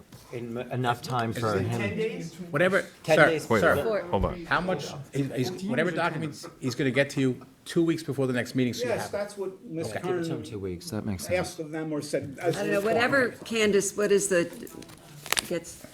how does April 16th look, and when do we get, He can get April 1st to get his document. April 16th is fine good, for a hearing date. Okay. okay? Submissions have to be in by when for that? Want the submissions, All right, so I'm gonna, Hold on. at the end of March. I would think. Was March, Well, for what he has, I mean, you know, like the survey and the stuff. What, like March 20th? 2, The day after the last meeting, right? 7. You want him to do it 14 days ahead of time, so it'd have to be last Friday in April 2nd. March. Well, you could do April 2nd. Would be 2 weeks. Or you April could do 3rd. right, just do April March. 3rd. April 3rd, all right. So, All right, so, Kevin, you got those dates? let me have them Written by again. April We're 3rd? gonna, Holding open to 4/16 with submissions to be submitted by 4/3. second. Wait, now, hold on a minute. Is it 4/3 to the board and to? Yeah. What submits to us, it's gonna submit to the and gentleman, Mr. J. to Jay, yes. At the same time. And James, just Oh, bring If it you need more time, you just, overnight it. let just everybody bring it, know. So we have a receipt that you did it, so we don't have to go through this. Thanks. So the submission dates, I'm confused a little bit. We're having a submission date for everything. 4/3 and then. A put the hearing on- 4/3. 3, okay, and then we held open to 4/16. 4/16. 4/16. Yeah. And All I, of which may need to be adjourned if he doesn't have And if it's DEC not here, and the okay. conservation by then. James, if you and we're could- not gonna get, Wait, and excuse we're me. not gonna get mad at anybody if there's an adjournment, because we understand that life changes things for people, understand, and Mr. I'm we just need to be asking flexible. Thank you, Mr. Leonard. If they don't have the wetlands approval, He can notify you it's gonna We're happen. gonna have to adjourn we'll have a again. meeting Further anyway. adjournment. No, they will Candace adjourn let- it. Candace We'll will let you adjourn know. the meeting if they don't have the wetlands. So be in touch okay. with Candace just to make sure that that's gonna come up Okay, that thank you day. very much. I mean, I don't mind coming and hanging out with the board for a little while. All right, so here's a motion on, We already did it. go. Kevin, oh wait. Thank you. James, if you are going to request an adjournment, could you please let me know at least the day before? Because I know Mr. J is going to call me. So that I'm not getting Amen. it the day of, I would appreciate it if you could do that for me. Well, if he can't get the written stuff in by the 3rd, he But should I'm just ask for saying an at the latest, adjournment. the adjournment request the day before, just so. Okay, Yeah. I at know, least. Just so I can let him know. Okay, okay. All right. So I made the motion, you seconded it. Thank you, because you understand it. Now we need to Keep take the going. vote. All right, Mr. Leonard. Aye. Mr. Mastonia. Aye. Mr. Redhand. Aye. Mr. McDonald. Aye. Ms. Kane. Aye. Chair votes aye. Okay, thank you very much, James. Thank you. Thank you. Thank you, Jay. Thank you very much, everybody. Okay, where are we? We are at number 11. 10 on the agenda. Application of 11 Westwood LLC, 11 Westwood Drive, Noyak, Suffolk County Tax Map number 900-17-1-81. Come on down. You need to swear me in again? No, I swore you in before, didn't I? I did, yeah, so that's fine. Just state your name again. Barry Rice, architect. Barry and, Joan McGivern, Toomey Latham. yeah, Joan. Okay. So where are we? This one should be easy. I would like to be as concise as possible, but I don't feel like I'm pushing you, but I think we can get to the core of this one fairly quickly. We met last on the 5th of November. Yes. Guy Fawkes Day in my part of the world. Okay. 11/6 we were on last. We left with some comments and some issues to address, particularly with a house that was granted approval for a variance back in 2023. I happened to do that application as well. And then a new owner purchased the property and wants to build an almost exactly the same footprint and the same number of bedrooms and the same slightly lower height within the pyramid zone. So we are left with a couple of questions relating to the conservation side of it with the wetlands. One was to reduce the size of a deck that we were adding on a new portion of a deck on it. And a survey was submitted to everybody here showing that has now been removed. The deck that we are proposing is just a reconstruction of the existing deck that predates to the 1970s. We also said that we would that we would add a line that was requested by conservation to indicate the extent of the buffer, the vegetation buffer, which was not shown on the survey. So that one survey change shows there are two things, a buffer line shown clearly and the addition to the deck. Everything else is very much in conformance, in our opinion, and based on our discussions with everyone here, with the original variances approved on the original application from 2023. So far? Good. Okay, and where are we with the sky plane? I'm sorry? With the pyramid? Where the pyramid, previous application was approved with a pyramid variance of 33 change or something? We had 3340. 3340. And the previously approved one was 3491. So we're just under what the original. That's right, you were reducing. We reduced it Right. just so we were safe and we could say that we've made an improvement. Exactly. Now I remember. That I believe is where we are. Joan, anything else you want to add?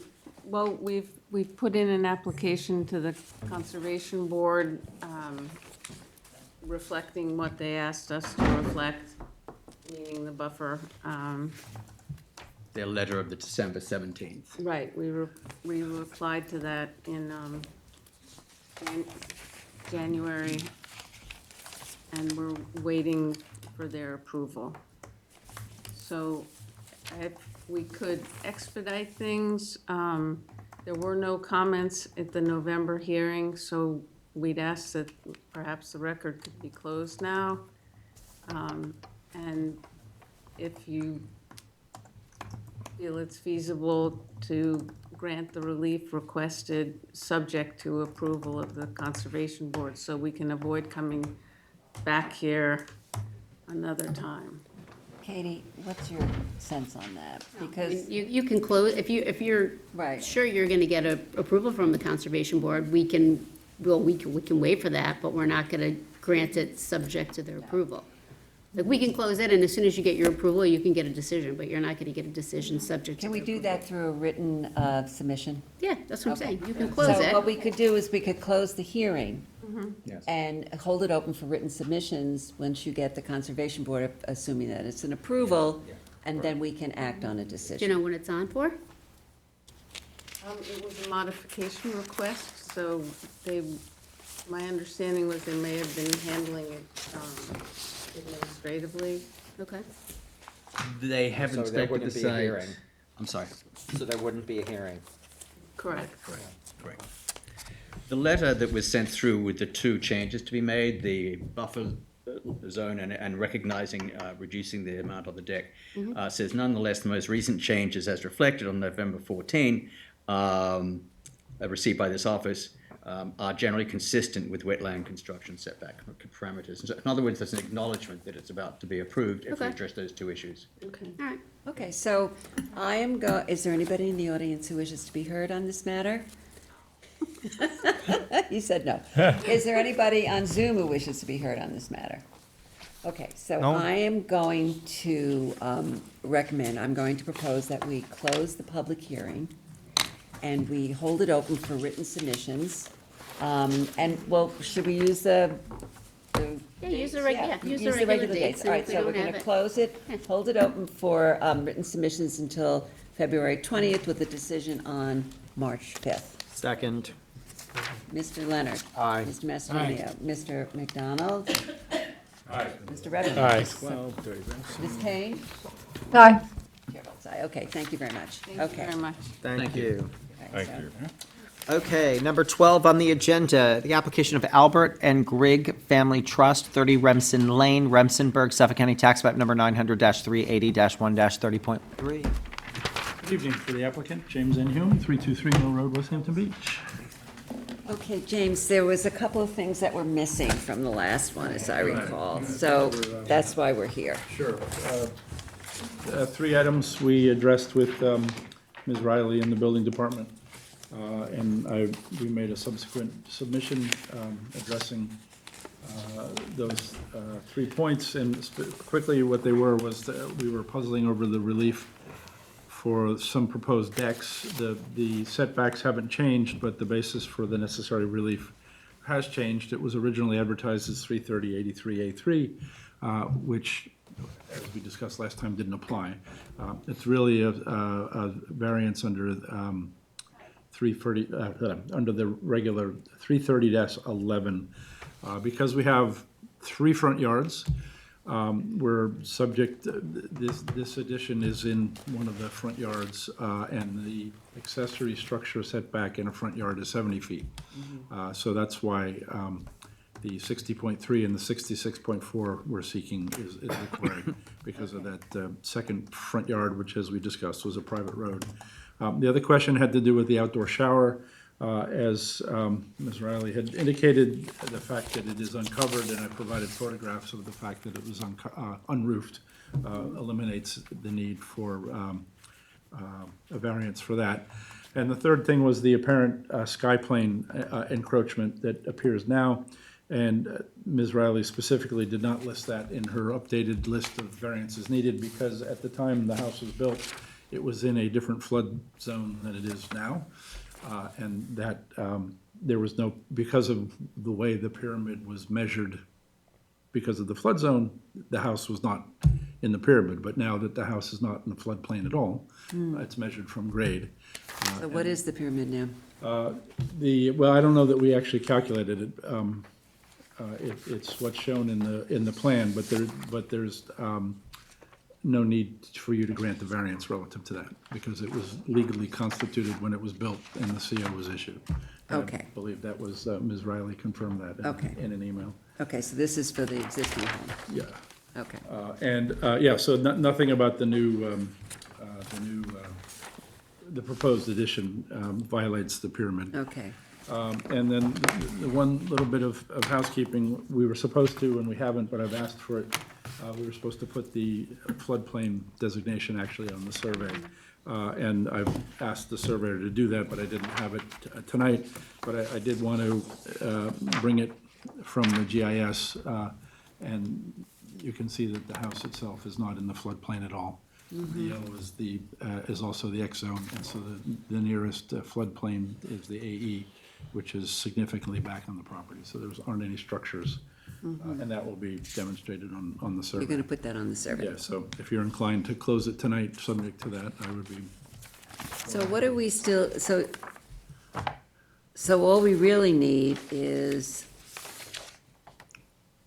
the floodplain being noted on the survey. Is that the only thing that's outstanding at this point? I know- Yes, in accordance with Yeah, is this? the memo from Marjorie, which I thought I had here. Yeah, I think we just got it as a submission tonight, so Yeah. we haven't really had a chance to take a look at it.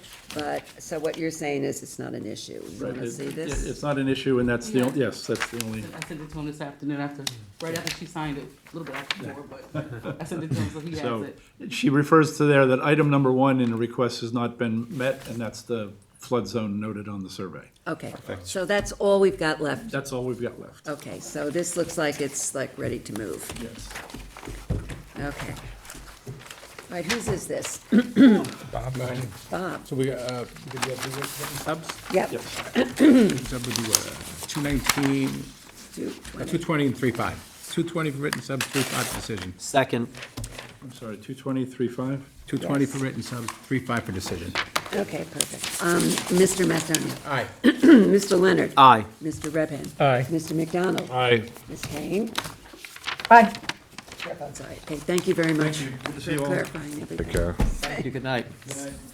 Okay, number 13 on the agenda, amended corrected decision of Jason Falam, 15 Bay Street, North Sea, Suffolk County Tax Map Number 900-57-1-21.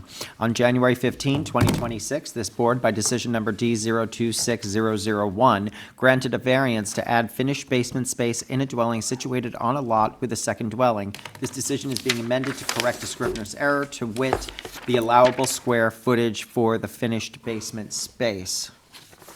Okay. Now what do we do? John's John got a has- decision. John has the therefore part of it. John has a decision. Okay. I'm just gonna say for these next 2 ones, I just was dyslexia with the numbers, so the numbers are just slightly off on both of these amendments. Are you Which blaming means yourself? what? You're amending them to just fix the numbers. Okay. Oh, okay. Oh, I see. I see. 664, I thought and you it meant was- the decision you did No, today no, is no. messed up. No. Still messed Then up. why are we entering No, this? no, no. These are fixing them. Okay. All right. Okay. Go, So John. we have an amended decision in the matter of Jason Flom. Therefore, ZBA decision number D026001 dated January 15th, 2026 is hereby amended to state that the maximum expansion of habitable living space is 664.1 square feet, and that any reference to 644.1 square feet should be amended as such. All other provisions and conditions of decision D026001 remain in full force and effect. Second. Mr. Redpath. Aye. Mr. McDonald. Aye. Ms. Kane. Aye. Mr. Leonard. Aye. Mr. Macedonia. Aye. Chair votes aye. Number 14 on the agenda, Ariety LLC, 292 West Montauk Highway, Hampton Bays, Suffolk County Tax Map Number 900-253-1-25. On January 15, 2026, this board, by decision number D026004, granted a variance to allow 3 commercial buildings in the Highway Business Zoning District to have a total gross floor area of 29,096 square feet. This decision is being amended to correct a Scrivener's error, to wit, the combined total square footage of the 3 proposed buildings. Read the decision. Okay, go ahead, Bob. Therefore, ZBA decision number D026004 dated January 15, 2026 is hereby amended to refer to a total gross floor area of the building of 29,096 square feet, and therefore, any reference to 29,096. 20,000. 20,000, sorry. 20,000. Don't do the same thing. 20,000 square feet will be amended as such. All other provisions and conditions of decision D026001 remain in full force and effect. Second. Mr. Macedonia. Aye. Mr. Leonard. Aye. Mr. Redpath. Aye. Mr. McDonald. Aye. Ms. Kane. Aye. Chair votes aye. Okay, Bob, you've got, I have you the have Sandland. Sandland, okay. In the matter of Sandland application, in the matter of the application of Sandland Corporation, Suffolk County Tax Map 900-23-1-1. Before reading this summary excerpt, I'd like to note that Katie will send attorneys on this matter unofficial copies of the full decision tomorrow. The copies of the unofficial, since the decision is not considered official until it is filed with the town clerk, which will be next week. This application is for property located at 585 Middle Lane Highway, Noyak. Applicant requests a determination from this board to establish a vertical scope of pre-existing mining operation. Notwithstanding this and other applicants' objection, this board takes the position that it is not precluded from also making a determination as to the horizontal scope of the sand mining operations as well.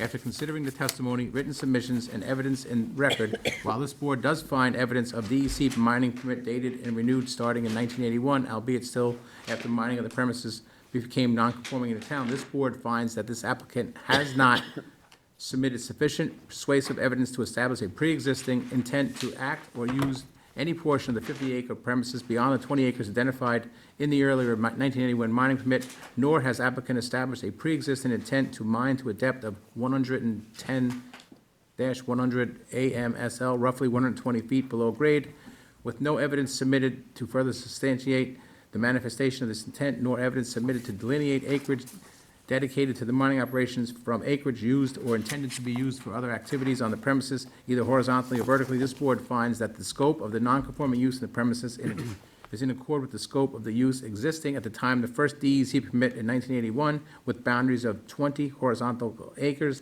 and a vertical depth of 160 AMSL. Second. Mr. Macedonia. Aye. Mr. Leonard. Aye. Mr. Redpath. Mr. McDonald. Aye. Ms. Kane. Aye. Chair votes aye. Motion to close. Is there a second? Second. All in favor? Aye. Aye. Meeting adjourned.